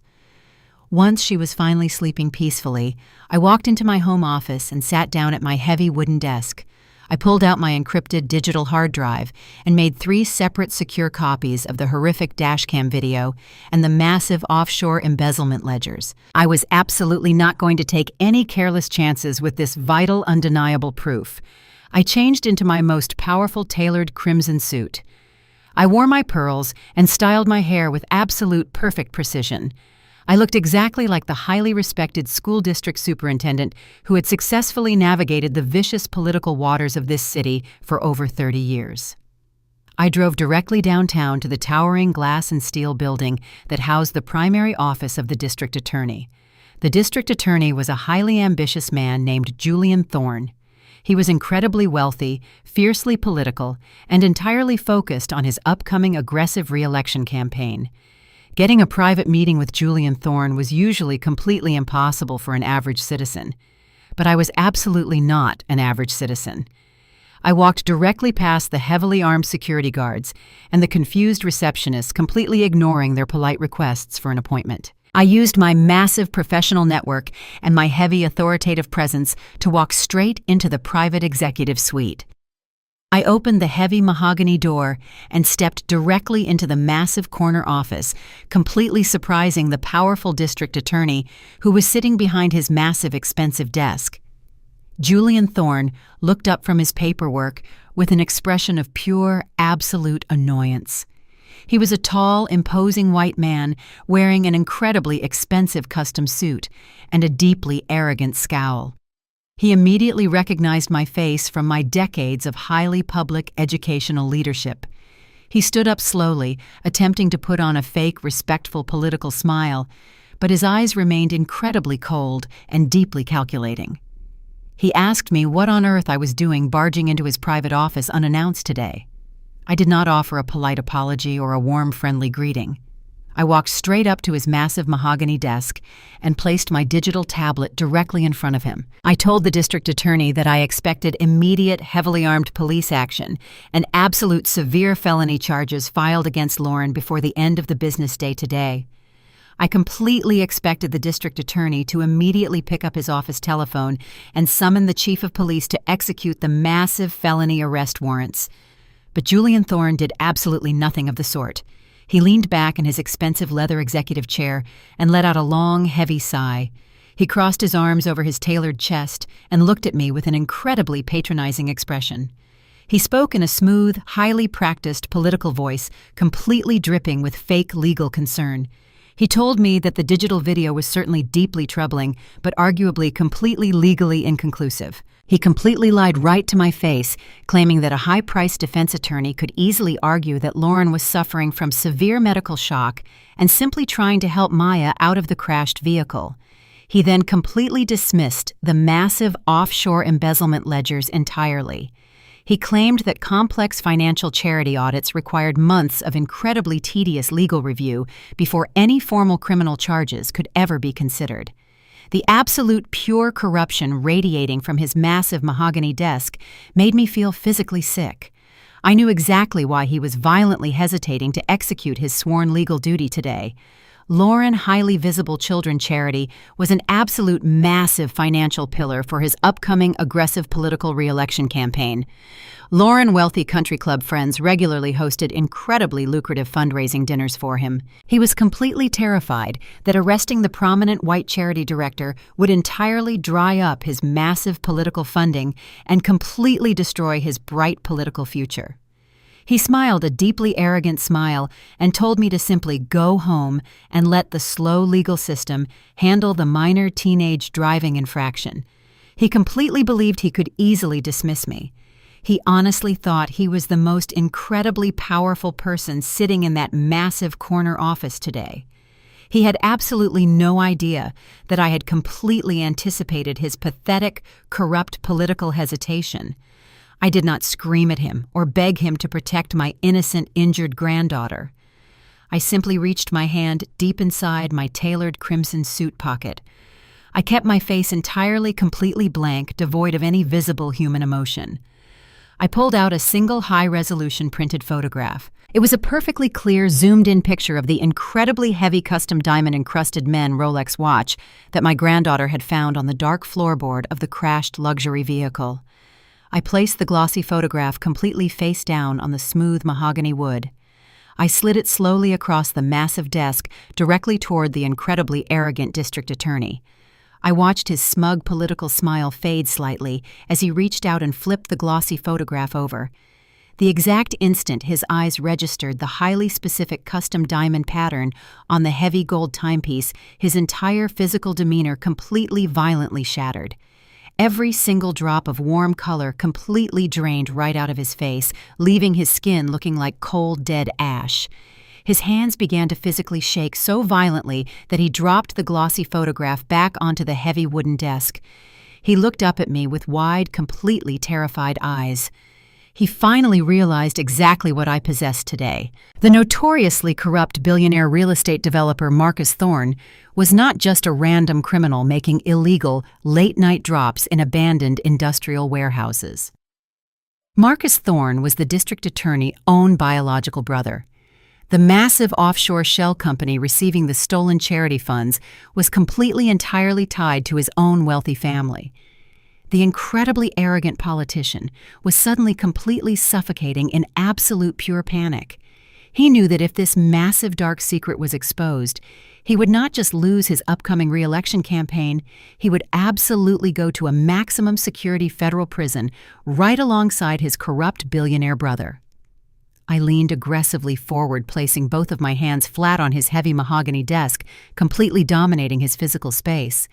I spoke in a quiet, cold, absolutely terrifying whisper that cut right through his massive political ego. I told him that I had absolutely nothing left to lose, but he had his entire incredibly wealthy fake life sitting completely on the line today. I calmly informed the trembling district attorney that if he did not immediately convene a massive federal grand jury by this coming Friday, I would personally email every single financial ledger and the diamond watch photograph directly to the national press syndicates.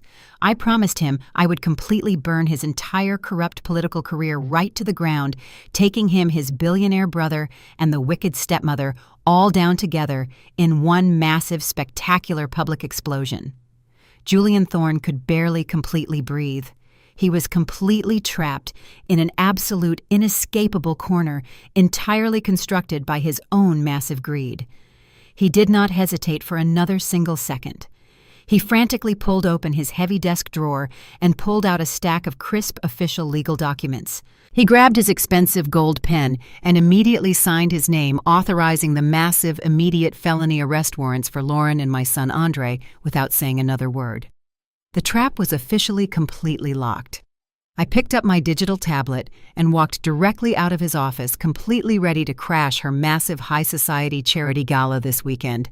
The ultimate, absolute destruction of her pathetic, fake philanthropic empire was now entirely, completely inevitable, and I was going to enjoy every single second of it, walking out into the warm, bright, beautiful morning sunlight, absolutely victorious, finally bringing my family complete justice. Saturday night arrived with a heavy, suffocating atmosphere of artificial glamour and stolen wealth. The grand ballroom of the most expensive downtown hotel was completely transformed into a massive display of absolute fake philanthropy. Massive crystal chandeliers hung from the high vaulted ceilings, casting a warm golden glow over the incredibly wealthy guests. The room was filled with the absolute elite members of the city, including corrupt politicians, wealthy real estate developers, and arrogant banking executives. They were all dressed in their most expensive designer tuxedos and custom silk gowns, entirely oblivious to the massive criminal conspiracy funding them today. Waiters in crisp white uniforms circulated through the dense crowd, carrying silver trays loaded with expensive imported champagne and delicate, highly overpriced appetizers. Massive floral arrangements made of rare white orchids decorated every single table, completely masking the incredibly dark, rotten truth hidden directly beneath the surface of this high society event. The sheer audacity of the lavish spending made the entire room feel incredibly toxic. Every single dollar paying for the expensive champagne and the beautiful orchids was completely stolen from a charity fund meant to help vulnerable children. It was a completely disgusting display of absolute massive greed. The wealthy donors smiled and laughed completely, believing they were contributing to a highly noble cause tonight. Lauren was entirely in her absolute element, standing proudly near the center of the massive elevated stage. She looked absolutely flawless, wearing a stunning floor-length silver designer gown that sparkled brilliantly under the bright stage lights. Her blonde hair was styled with absolute perfect precision, and she wore a massive diamond necklace that completely caught the attention of every single person in the crowded ballroom. She held a crystal glass of expensive champagne, laughing loudly and playing her fake role absolutely perfectly.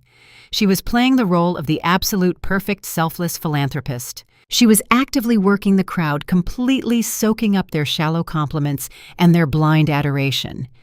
She completely believed she was entirely invincible tonight. She had successfully framed my innocent 16-year-old granddaughter for a massive felony, and she had completely secured the stolen offshore funds. She honestly thought she had completely eliminated every single threat to her incredibly lavish lifestyle. Her massive ego was so completely inflated that she was actually planning to use this specific charity gala to formally announce her highly anticipated political campaign today. She was planning her aggressive political run for the city council. She wanted to completely cement her fake legacy as a noble community leader.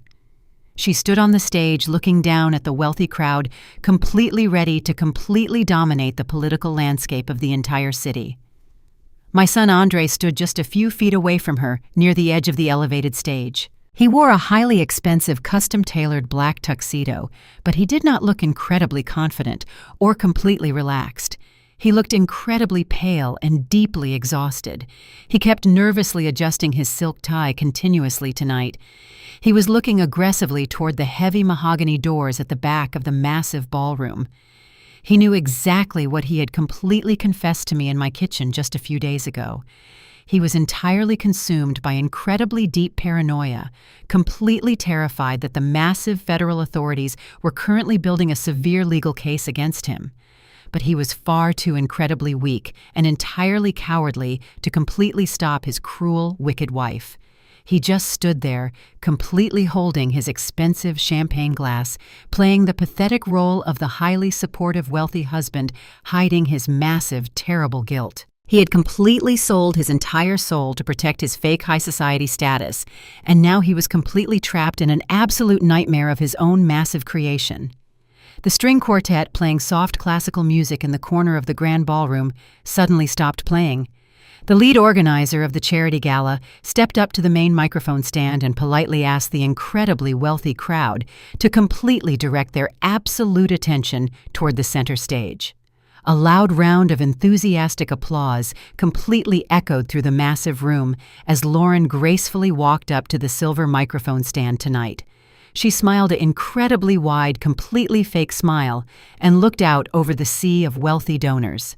She took a deep breath, completely preparing to deliver her highly rehearsed speech about community service and her incredibly noble political aspirations. The entire room went completely dead silent, entirely focused on her stunning silver gown and her bright white smile. It was the absolute peak of her entirely fabricated triumphant life.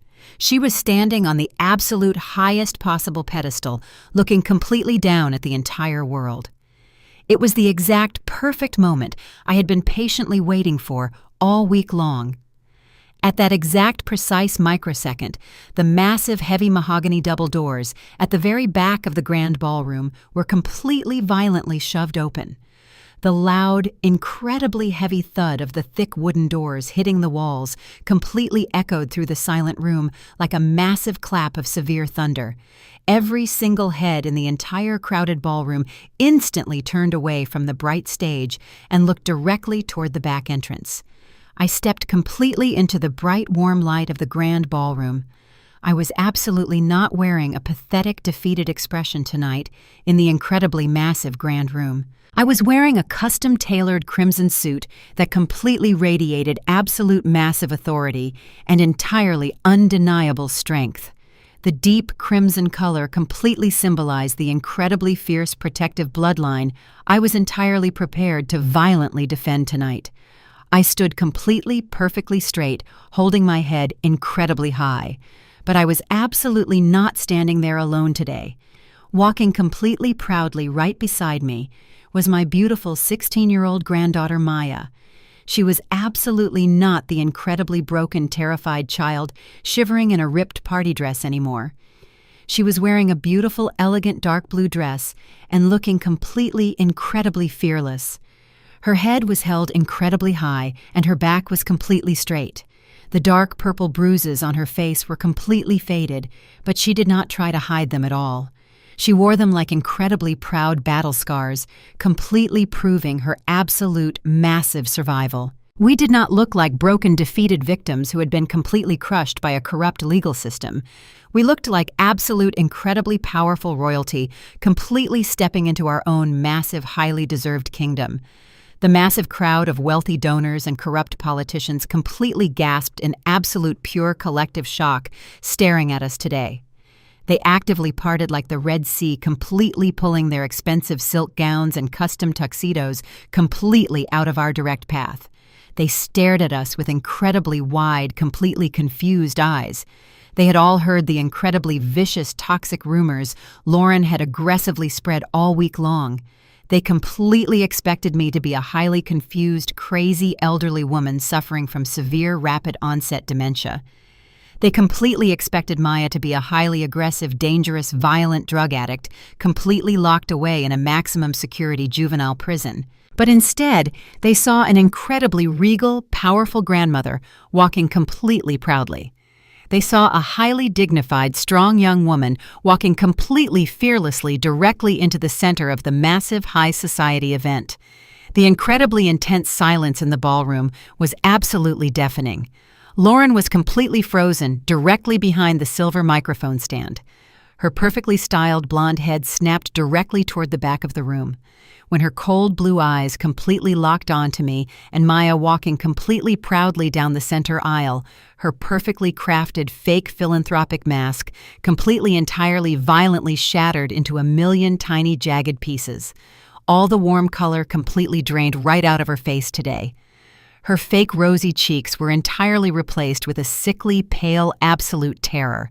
She completely realized in one single horrifying instant that her entire massive criminal conspiracy had completely, entirely failed. We were absolutely not completely destroyed. We were walking directly toward her incredibly fragile stage, completely, entirely armed with the absolute, undeniable truth. Lauren completely lost every single ounce of her carefully, highly practiced, high society composure. Her hands began to shake incredibly violently, causing her to completely drop her crystal champagne glass directly onto the hard wooden stage. The loud shattering sound completely broke the heavy silence tonight. She was completely consumed by absolute, blind, malicious panic. She aggressively grabbed the silver microphone tightly with both of her shaking hands.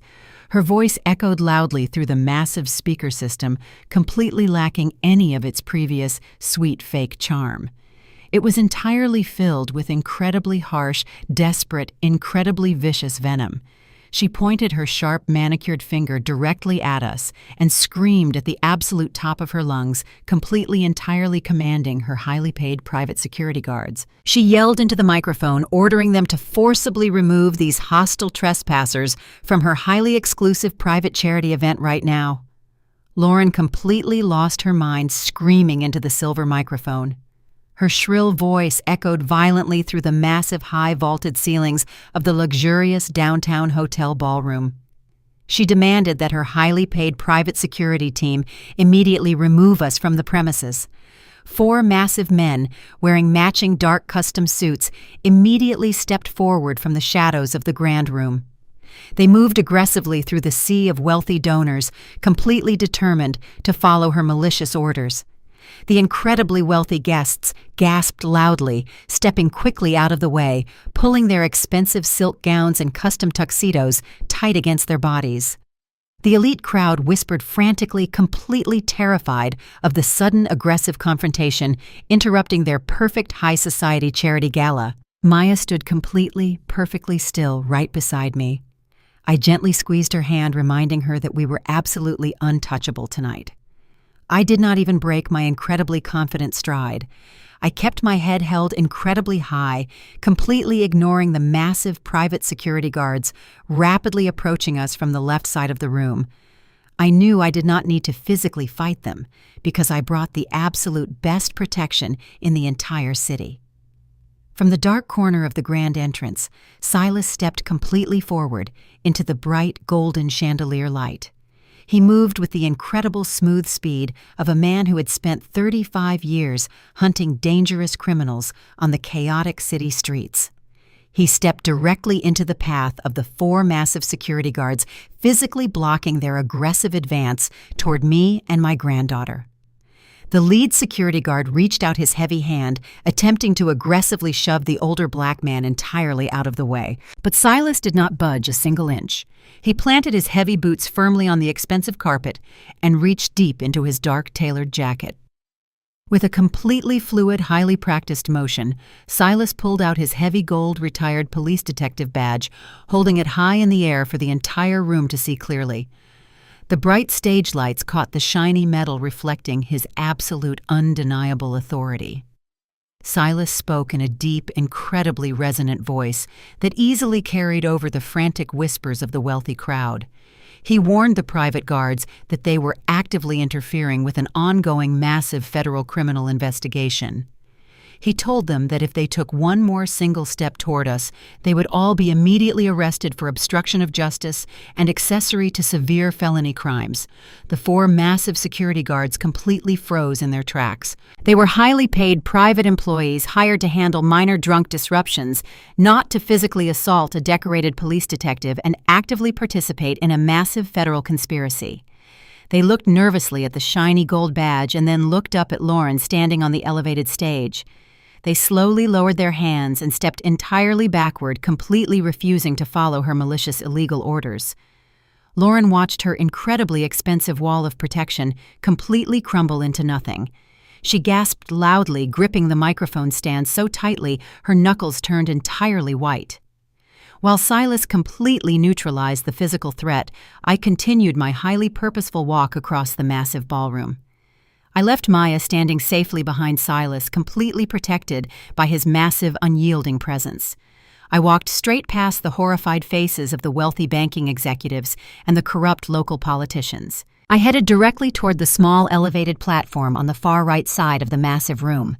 This was the highly complex audio-visual control booth, completely responsible for the elaborate stage production, and the massive projector screen hanging directly behind Lauren. A young technician wearing a black headset was sitting behind a massive soundboard, looking completely terrified by the sudden chaotic scene unfolding in the grand ballroom. I walked up the short stairs and stepped directly into the control booth. The young man stood up nervously, attempting to block my access to his highly expensive electronic equipment. He stammered quietly, telling me I was absolutely not allowed to be up there. I did not yell at him or threaten him. I simply looked him dead in the eyes and completely projected my 30 years of absolute massive educational authority. I spoke in a quiet, cold, incredibly firm voice, completely commanding his absolute obedience. I told him to step away from the primary control board right this exact second, or he would be legally dragged into the massive felony investigation currently completely engulfing his wealthy employer. The young technician looked at my tailored crimson suit and my absolutely fearless expression. He swallowed hard, completely terrified by my intense authority. He immediately took off his black headset, placed it gently onto the desk, and stepped completely out of the control booth, entirely abandoning his post. I stepped directly up to the main control board and pulled my highly encrypted digital hard drive entirely out of my leather briefcase. I quickly scanned the complex array of glowing buttons and incredibly advanced digital inputs. I found the primary media port and plugged my secure hard drive directly into the massive system. My fingers moved incredibly fast, pulling up the specific high-definition video file I had successfully extracted from Lauren's private digital cloud account just a few days ago. Lauren was still standing completely frozen on the main stage, frantically screaming at her cowardly security guards to do their jobs. She had absolutely no idea what was happening inside the audio-visual booth right behind her. I looked up at the incredibly massive white projector screen hanging entirely over her head, dominating the entire visual space of the grand ballroom. It was currently displaying the completely fake, beautiful logo of her fraudulent children charity. I took a deep, incredibly calming breath, completely preparing to utterly obliterate her fake, philanthropic empire once and for all. I reached down and forcefully pressed the main execution button, completely overriding the current visual display. The massive projector screen behind Lauren suddenly flickered completely dark for a single terrifying microsecond. The sudden visual shift completely caught the attention of the entire wealthy crowd. Every single eye in the room looked directly up at the massive blank screen. The beautiful charity logo completely vanished, entirely replaced by the high-definition interior dashcam video of the luxury sport utility vehicle. The massive speakers surrounding the grand ballroom suddenly crackled completely to life, broadcasting the crystal-clear audio of the incredibly dark night. The entire room completely gasped in absolute pure horrific shock as they saw Lauren completely clearly on the massive screen. She was sitting directly in the driver's seat, driving incredibly recklessly through the dark industrial city streets. The audio perfectly captured her slurring her aggressive words, completely highly intoxicated, screaming incredibly vicious insults at my 16-year-old granddaughter sitting quietly in the passenger seat.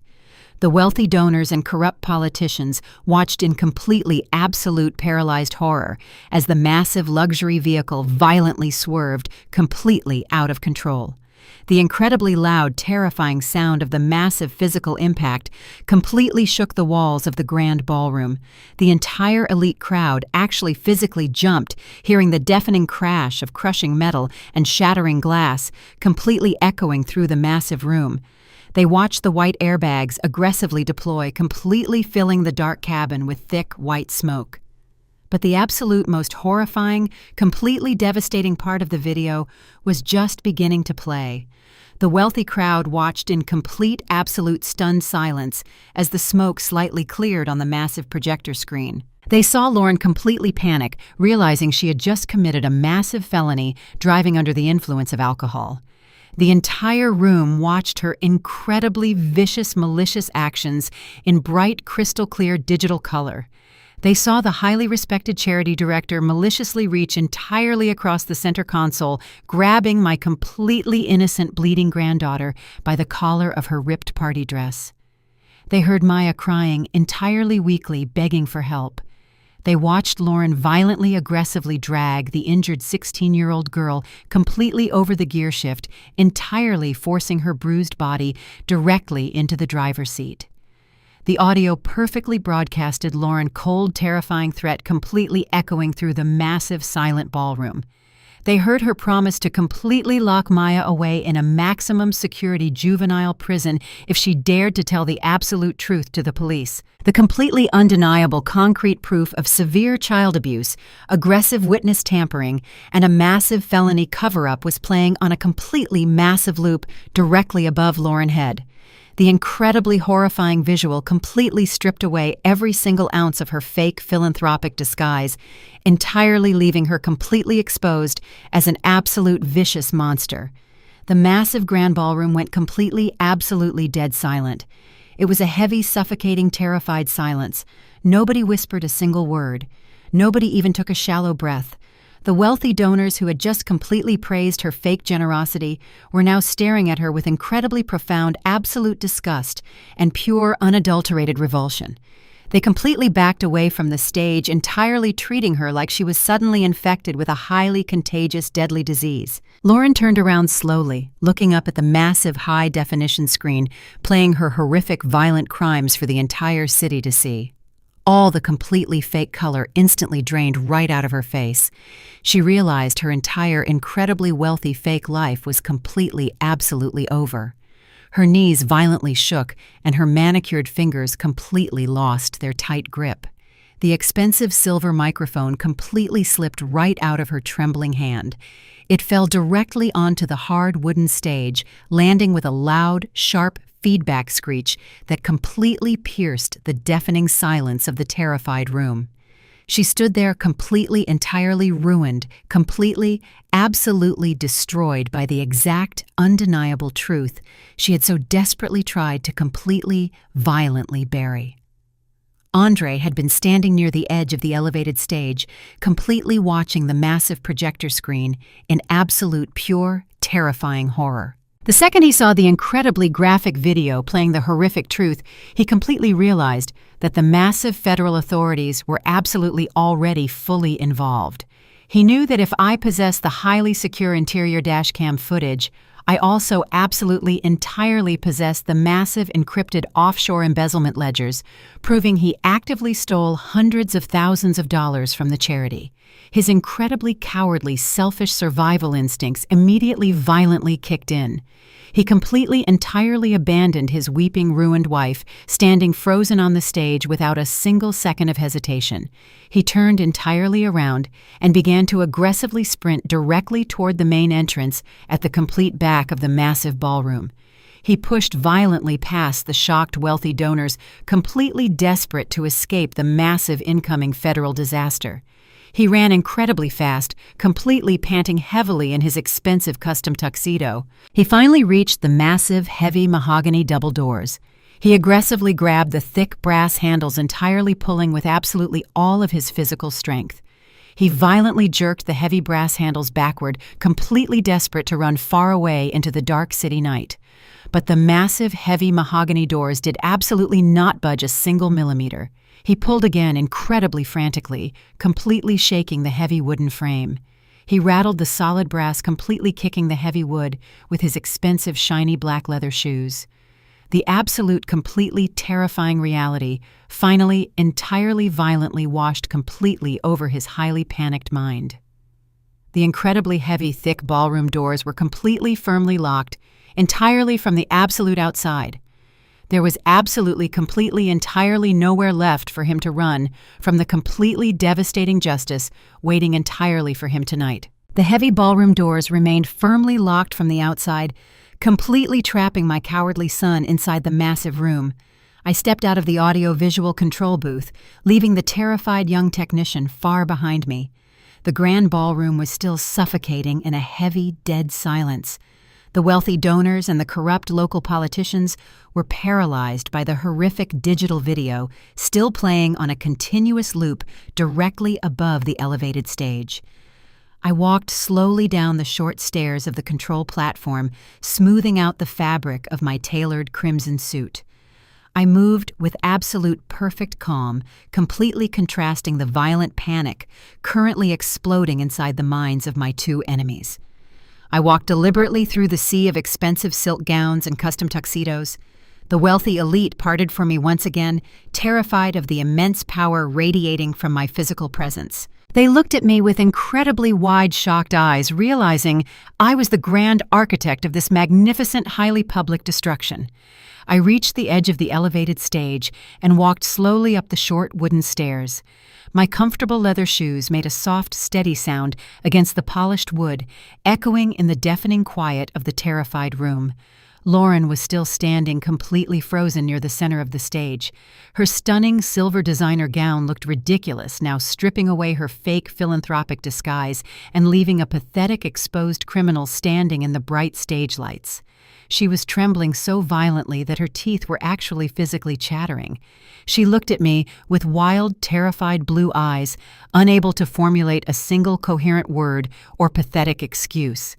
I did not look at her with anger or malicious vengeance. I looked at her with pure clinical disgust, treating her like an insignificant insect I was about to permanently squash. I walked directly past her, completely ignoring her hyperventilating panic. I bent down gracefully and picked up the expensive silver microphone she had dropped onto the hard wooden stage just moments ago. I stood perfectly straight and turned entirely around, facing the massive crowd of wealthy donors. I held the silver microphone close to my mouth and spoke in a deeply calm, absolutely ruthless voice that commanded the absolute attention of every single person in the massive ballroom tonight. I told the elite crowd that they had just witnessed the terrifying physical reality of this supposedly noble charity director. I clearly explained that the woman standing trembling behind me had violently, maliciously framed my completely innocent 16-year-old granddaughter for a massive felony entirely to cover up her own disastrous drunk driving collision. I told them she was a deeply wicked, cruel monster who used her fake philanthropic tears to aggressively manipulate the corrupt legal system and actively destroy a brilliant young black girl. But I did not stop there. I looked directly at the highly wealthy banking executives and the incredibly rich real estate developers standing in the front rows of the massive crowd. I told them that the severe physical abuse of an innocent child was absolutely not the only massive felony crime committed inside this toxic family tonight. I spoke with razor-sharp precision, slicing through their remaining wealthy arrogance. I told them that while Lauren was busy portraying herself as a selfless community leader dedicated to helping vulnerable children, she was actively simultaneously orchestrating an incredibly massive, highly complex financial criminal conspiracy entirely designed to actively rob every single one of them, completely blind today. I reached into the deep pocket of my tailored crimson suit and pulled out a small wireless remote control I had synced to the primary audio-visual soundboard. I raised my hand high in the air and forcefully pressed the small plastic button. The massive white projector screen hanging entirely over the elevated stage instantly flickered violently. The horrific digital dashcam video vanished, entirely replaced by a highly detailed, incredibly massive financial spreadsheet. The crisp digital numbers and complex banking codes glowed brightly over the terrified room. I looked out at the wealthy donors and explicitly told them to look very closely at the massive screen directly behind me. I commanded them to read the exact numbers and the highly specific routing codes completely dominating the bright digital display. I spoke clearly into the silver microphone, completely narrating the massive financial devastation. I clearly explained that the complex spreadsheet currently displayed on the massive screen was the absolute, undeniable internal banking ledger for this highly respected children's charity. I directed their absolute attention to the massive bright red highlighted row located near the very bottom of the massive digital document. I read the exact massive amount out loud, letting the massive number echo through the massive ballroom. $200,000, I said coldly. I told the shocked elite crowd that exactly $200,000 of their highly generous philanthropic donations had been violently, abruptly wired directly out of the primary operational charity account just 3 days ago. I explicitly explained that their expensive donations, meant to actively support vulnerable, needy children, had absolutely never reached any legitimate community programs. I continued my massive financial execution, holding the wealthy crowd completely captive. I explicitly explained that the massive $200,000 wire transfer was illegally directed straight into a completely untraceable offshore shell company located entirely far away in the Cayman Islands. But the incredibly devastating ultimate truth was actively waiting to be absolutely unleashed. I looked directly at the wealthy political donors and told them exactly who completely owned that massive illegal offshore shell company. I clearly stated the notorious name Marcus Thorne into the silver microphone. I reminded the incredibly elite crowd that Marcus Thorne was a heavily, notoriously corrupt billionaire real estate developer currently under a massive, aggressive federal criminal investigation for severe bribery and organized crime connections. The incredibly wealthy donors audibly gasped, entirely horrified to discover their generous charitable donations were actively funding a massive, dangerous, organized criminal syndicate today. Then I completely turned my absolute ruthless focus directly toward the back of the massive ballroom where my cowardly son Andre was still frantically, aggressively rattling the heavy locked mahogany double doors, completely desperately trying to absolutely escape his massive, inevitable justice. I pointed my free hand directly at his completely panicked, sweating figure. I spoke completely, incredibly loudly, ensuring my strong voice violently shattered his pathetic escape attempt. I told the elite crowd that the highly illegal international offshore wire transfer was absolutely not executed by a completely anonymous digital computer hacker. I explicitly stated that the massive $200,000 felony embezzlement was completely manually approved and actively expedited entirely, using the personal secure executive banking override codes belonging directly to my own son, Andre. I told them he entirely illegally used his highly respected position as a regional commercial bank manager to actively, secretly launder their stolen charity funds completely to entirely cover his own massive, highly disastrous private commercial real estate debts. The incredibly massive, heavy silence inside the grand ballroom completely, violently shattered into an absolute, massive, explosive, incredibly loud roar of absolute, pure, unadulterated, aggressive fury. The wealthy donors and the corrupt local politicians entirely instantly realized they had been completely aggressively robbed and entirely publicly humiliated by the pathetic, arrogant couple. The rich elite crowd lost absolutely every single ounce of their highly polished high society composure today. They violently erupted into a loud, massive, incredibly aggressive, furious mob. They actively began aggressively surging completely, entirely forward, rushing directly toward the elevated wooden stage, entirely demanding their stolen money back, right this exact single second. The wealthy men in custom tuxedos completely yelled incredibly vicious, aggressive insults entirely directly at Lauren.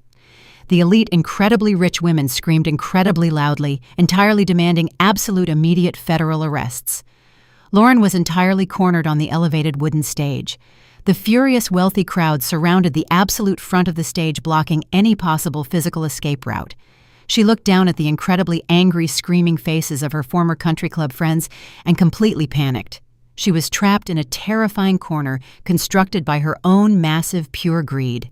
She suddenly realized she was going straight to a maximum security federal prison for severe wire fraud and massive charity embezzlement. Her highly desperate, selfish survival instincts violently took absolute control. She frantically grabbed another active silver microphone resting on a small black stand located next to her trembling, shaking body. She pointed her shaking, manicured finger across the massive, crowded room, pointing right at her terrified, sweating husband, Andre, still shaking the locked, heavy mahogany double doors.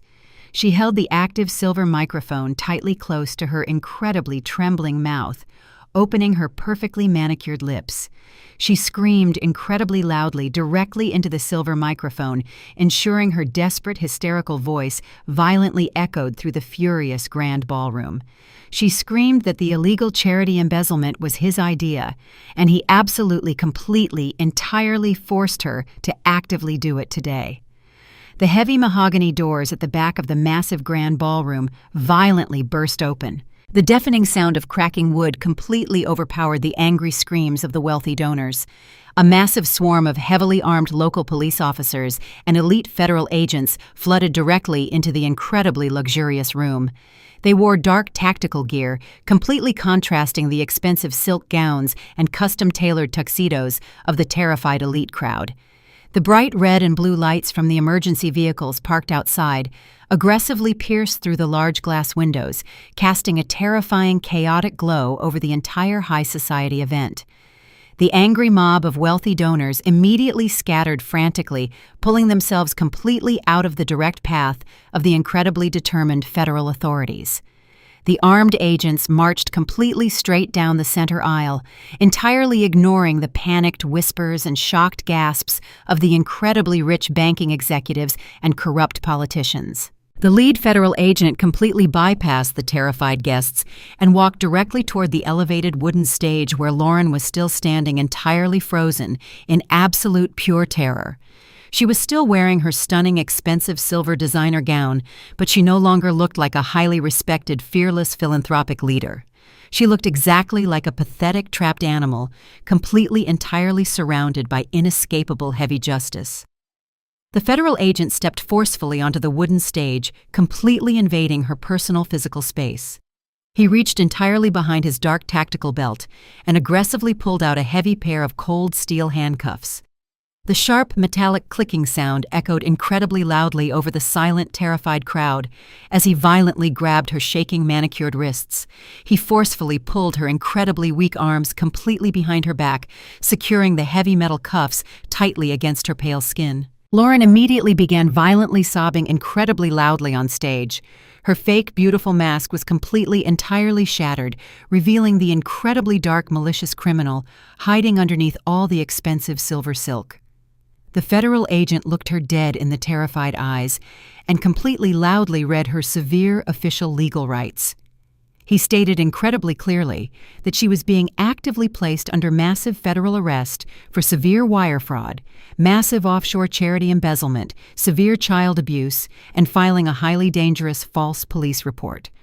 Lauren wept completely, uncontrollably, screaming entirely hysterically as the incredibly heavy reality of her massive felony crimes finally violently crashed entirely down upon her fake wealthy life. She desperately turned her terrified, shaking head, looking completely wildly out into the massive sea of wealthy country club friends and incredibly rich banking executives. She frantically begged her wealthy elite peers to completely aggressively intervene and legally protect her from the incredibly terrifying armed federal authorities standing around her. She cried completely pathetically, demanding that her wealthy philanthropic donors completely step forward and use their incredible elite political influence to entirely stop this massive public humiliation. But absolutely nobody moved a single inch to help her today. The incredibly rich politicians and wealthy real estate developers completely, entirely turned their very expensive suited backs directly on her weeping, pathetic figure. They actively, completely distanced themselves entirely from her highly toxic radioactive presence, completely terrified of being legally associated with a massive organized criminal syndicate. They looked at her with pure, unadulterated, absolute disgust, completely realizing she had aggressively stolen their massive financial donations simply to fund her incredibly shallow, fake, glamorous lifestyle. Lauren realized she was entirely, completely abandoned by every single wealthy fake friend she had ever meticulously cultivated. Her loud, hysterical screaming entirely dissolved into pathetic, incredibly weak sobbing, completely, entirely accepting her massive, absolute public destruction. At the exact same time, another highly coordinated, heavily armed group of local police officers completely surrounded the heavy locked mahogany double doors at the complete back of the grand ballroom. They aggressively grabbed my incredibly cowardly son Andre, who was still completely frantically pushing against the heavy wooden frame, entirely desperately trying to escape the massive federal authorities. A tall, incredibly imposing local police officer violently shoved Andre completely hard against the thick wooden door, entirely pinning his incredibly weak, sweating body directly against the hard, solid surface. The incredibly forceful physical impact completely knocked the remaining breath directly out of his absolutely panicked lungs. The police officer aggressively grabbed Andre incredibly shaking arms, pulling them entirely forcefully behind his tailored, expensive tuxedo jacket. He locked the incredibly cold, heavy steel handcuffs securely around my completely pathetic son, trembling wrists, entirely violently securing his massive, immediate criminal arrest today. Andre began completely hyperventilating, entirely struggling incredibly weakly against the incredibly strong grip of the massive police officers. They completely ignored his pathetic, desperate pleas for mercy and aggressively marched him directly forward, completely through the center aisle of the entirely silent, terrified ballroom. They forcefully dragged his handcuffed, completely humiliated figure entirely directly past the elevated wooden stage where his weeping, ruined wife was currently completely, violently restrained. Andre looked completely terrified, incredibly pale, and absolutely broken as the massive police officers completely forcefully dragged him completely forward, entirely directly toward the absolute exact spot where I was completely calmly standing. I stood perfectly still, wearing my highly powerful tailored crimson suit. Maya stood safely right behind my back, watching her incredibly cowardly father, finally facing his massive, completely inescapable, and absolute ultimate federal criminal justice inside the massive, grand, incredibly luxurious, incredibly bright hotel ballroom event right now. The massive police officers stopped marching for one single brief moment, allowing my completely broken son to stand directly face to face with me. Andre looked deeply into my incredibly cold, completely emotionless brown eyes. Huge, massive, pathetic tears streamed aggressively down his pale, completely panicked face, entirely ruining his fake, wealthy banking manager disguise. He forcefully dropped heavily onto his shaking, weak knees, completely ignoring the incredibly rough grip of the massive police officers holding his arms. He completely broke down entirely, sobbing incredibly loudly directly in front of my perfectly polished, comfortable leather shoes. He desperately looked wildly up at me, begging me frantically for immediate, absolute maternal forgiveness. He hysterically cried loudly, claiming he was incredibly, terribly sorry for absolutely everything he had completely aggressively done to us, trying to completely, entirely save his incredibly pathetic, absolutely ruined, very highly corrupt, completely, incredibly false life right now. He desperately sobbed, looking deeply at me, screaming loudly that he was my only biological son. He begged me loudly, reminding me that I had raised him entirely alone and loved him deeply for his entire life. He frantically demanded that I absolutely, immediately, completely legally protect him from this massive federal disaster. He hysterically claimed that Lauren had completely maliciously manipulated his weak mind. He cried, screaming loudly, that he absolutely never truly wanted to incredibly hurt Maya completely today. But I completely looked down at his incredibly pathetic, completely weeping figure and felt absolutely, incredibly, completely nothing inside my completely hardened, highly protective, absolutely, incredibly, entirely calm and fiercely resolute, absolute maternal, incredibly powerful, strong, incredibly, completely focused beating, incredibly, incredibly, incredibly proud, absolute strong, entirely, completely resilient, incredibly, entirely, completely highly brave, completely strong, completely, entirely, absolutely, deeply, deeply, incredibly, absolutely unshakable, strong beating human heart today. The maternal love I once held deeply inside my soul for him was permanently severed forever. I looked down at him with absolute pure ice perfectly frozen directly inside my cold brown eyes. I commanded the massive, incredibly strong police officers to get him completely out of my absolute incredible sight immediately. They forcefully dragged his completely sobbing, completely devastated, completely humiliated figure incredibly quickly, directly away from me, completely, entirely, totally, permanently. At the exact same time, Lauren was aggressively, forcefully shoved directly out the incredibly massive grand building doors.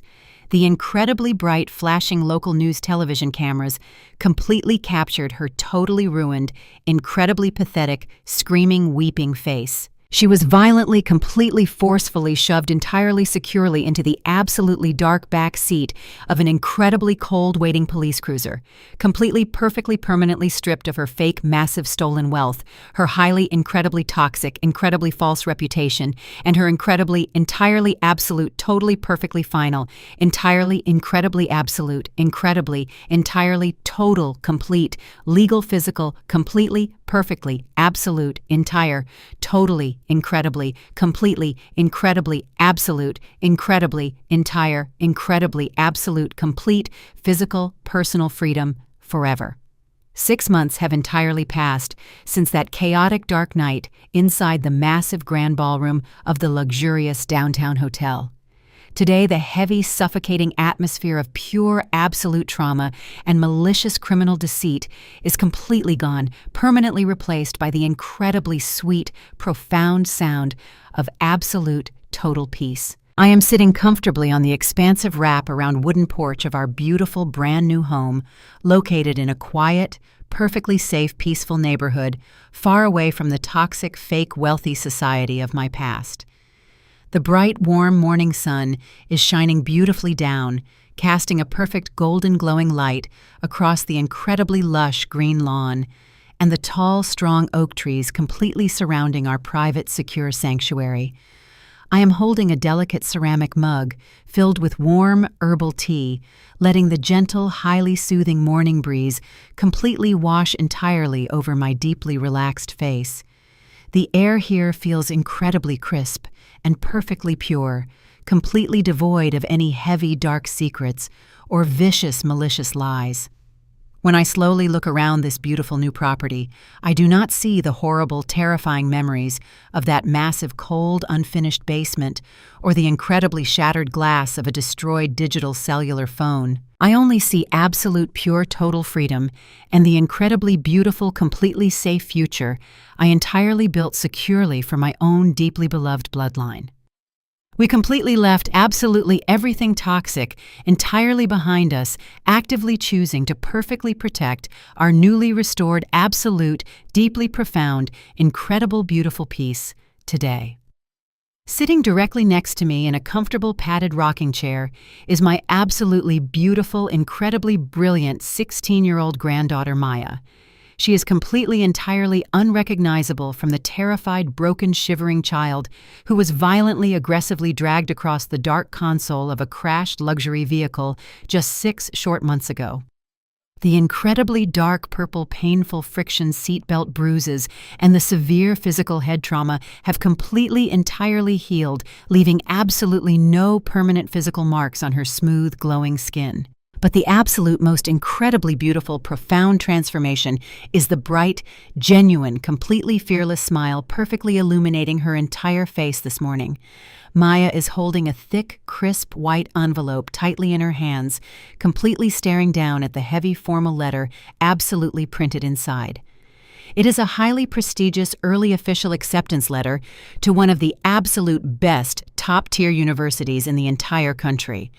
She completely earned this massive, incredible academic victory entirely through her own absolute, pure hard work and her incredibly fierce, unbreakable, resilient spirit. I look at her reading the highly prestigious university letter, and my heart completely swells with an absolutely overwhelming, profound sense of incredible, pure, maternal pride. She absolutely survived the incredibly dark, terrifying nightmare orchestrated entirely by her highly wicked, completely evil stepmother and her incredibly cowardly, deeply selfish biological father. She walked completely through the massive, terrifying, absolute fire and emerged completely, entirely, absolutely, perfectly, completely, incredibly, beautifully, exceptionally, wonderfully strong today.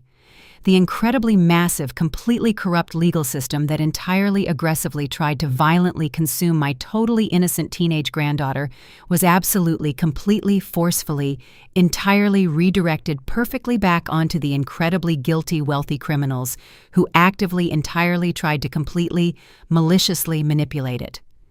Lauren completely, entirely lost absolutely everything she so incredibly, desperately, viciously, entirely loved and completely falsely worshipped. Her highly expensive, completely fake philanthropic empire entirely violently collapsed directly, completely, totally, entirely into absolute, total, complete dust. The exact second the massive federal agents aggressively, entirely, violently, completely, forcefully, legally arrested her directly on that brightly lit, elevated wooden stage. The highly aggressive, entirely, completely, incredibly, totally thorough, entirely, completely, absolute, massive federal investigation, completely, entirely, absolutely, incredibly, perfectly dismantled her entire, highly fraudulent, completely fake, entirely, totally massive, incredibly dark, entirely, completely corrupt, pathetic, absolutely terrible life today. During her massive federal criminal trial, her highly priced, completely arrogant legal defense team completely, utterly, entirely, miserably failed to successfully challenge the absolute, undeniable, concrete, high-definition digital video proof and the completely, extremely, highly detailed secure offshore banking ledgers. The extremely stern, totally unyielding federal judge looked directly down at her weeping, pathetic, completely broken figure and absolutely showed entirely no mercy whatsoever.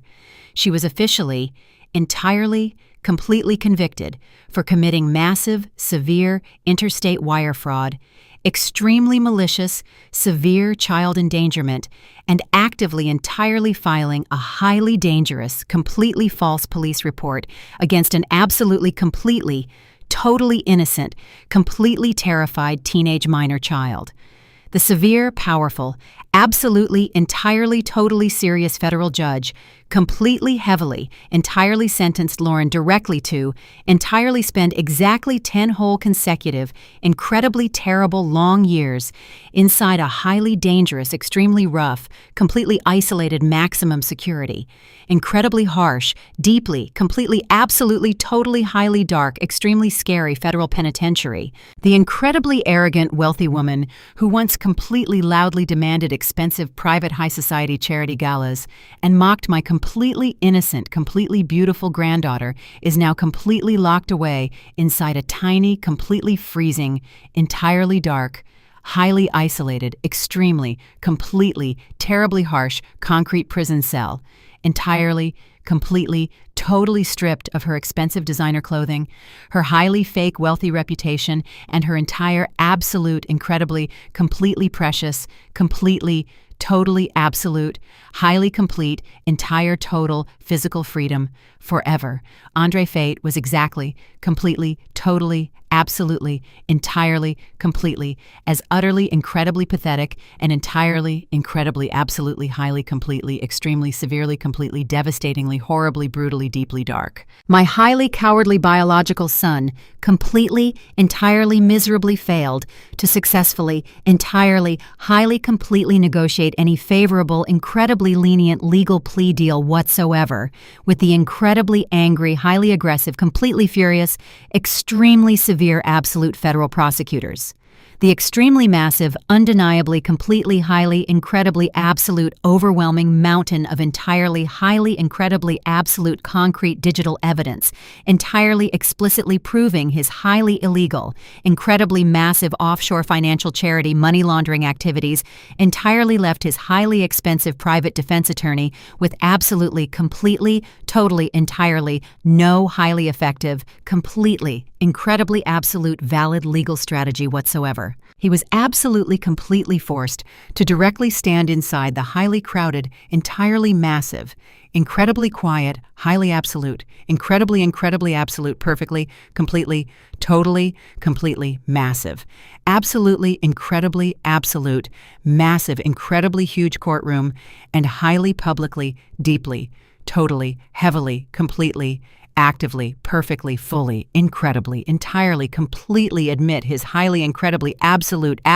entirely, highly, massive, completely, absolute, complete guilt today. The heavily strict, completely, absolutely, totally unyielding federal judge, incredibly, completely, actively, highly, severely, strongly, strictly, incredibly, absolutely, deeply, absolutely, entirely, forcefully, sentenced him to exactly 5 full, highly consecutive, incredibly difficult years in a highly dangerous, massive federal, incredibly, absolutely, deeply, completely scary prison, exactly, entirely, absolutely, completely, for his highly direct, extremely deep, completely, entire, massive, completely, totally active legal participation in the highly absolute, completely, incredibly, incredibly massive, completely, highly, completely, utterly, incredibly dark,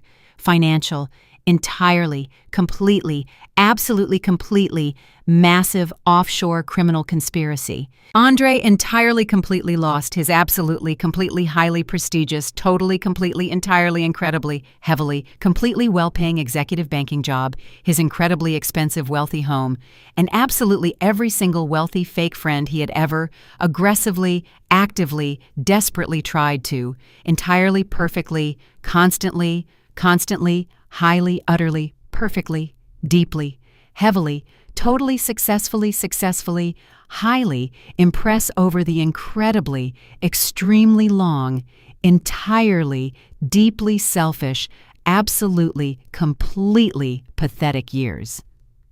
I take another slow, peaceful sip of my warm chamomile tea and look out over the beautiful, bright, lush green lawn. The morning breeze is refreshing and pure, carrying the sweet scent of blooming jasmine from our new garden. Maya plans to study pre-law at her new university. She wants to become a dedicated, fierce advocate for vulnerable children navigating the complex family court system. She wants to ensure that no other innocent child ever has to feel completely powerless or entirely forgotten in a dark room. I am incredibly proud of her noble ambition. We spend our weekends visiting local museums, exploring vibrant outdoor markets, and simply enjoying the quiet safety of each other's company. We have spent these past few incredibly healing months traveling together, completely restoring the profound joy that was momentarily stolen from us. We took a beautiful trip to the sandy beaches of the sparkling coast, entirely leaving the stressful city behind to just actively breathe. We are finally, absolutely, completely, totally, completely whole now. I look directly into the camera, breaking the invisible wall between my world and yours. They completely thought my age made me blind, and they entirely thought my silence meant I was defeated. But you never attack a grandmother bloodline and expect to walk away. Have you ever had to absolutely destroy someone, massive lies to protect the entirely beautiful, innocent people you completely love? Tell me your incredible, absolute, deeply powerful story in the comments completely below. Please immediately hit the like button and quickly subscribe to my entire absolutely incredible channel today. And always remember forever the absolute, completely, deeply pure, undeniable, honest truth. Never completely, utterly, perfectly, entirely needs to highly, loudly, constantly, actively, fully yell because it entirely, totally, completely, absolutely, perfectly, completely, just entirely needs the completely, exactly, totally right, perfectly, flawless, accurate microphone.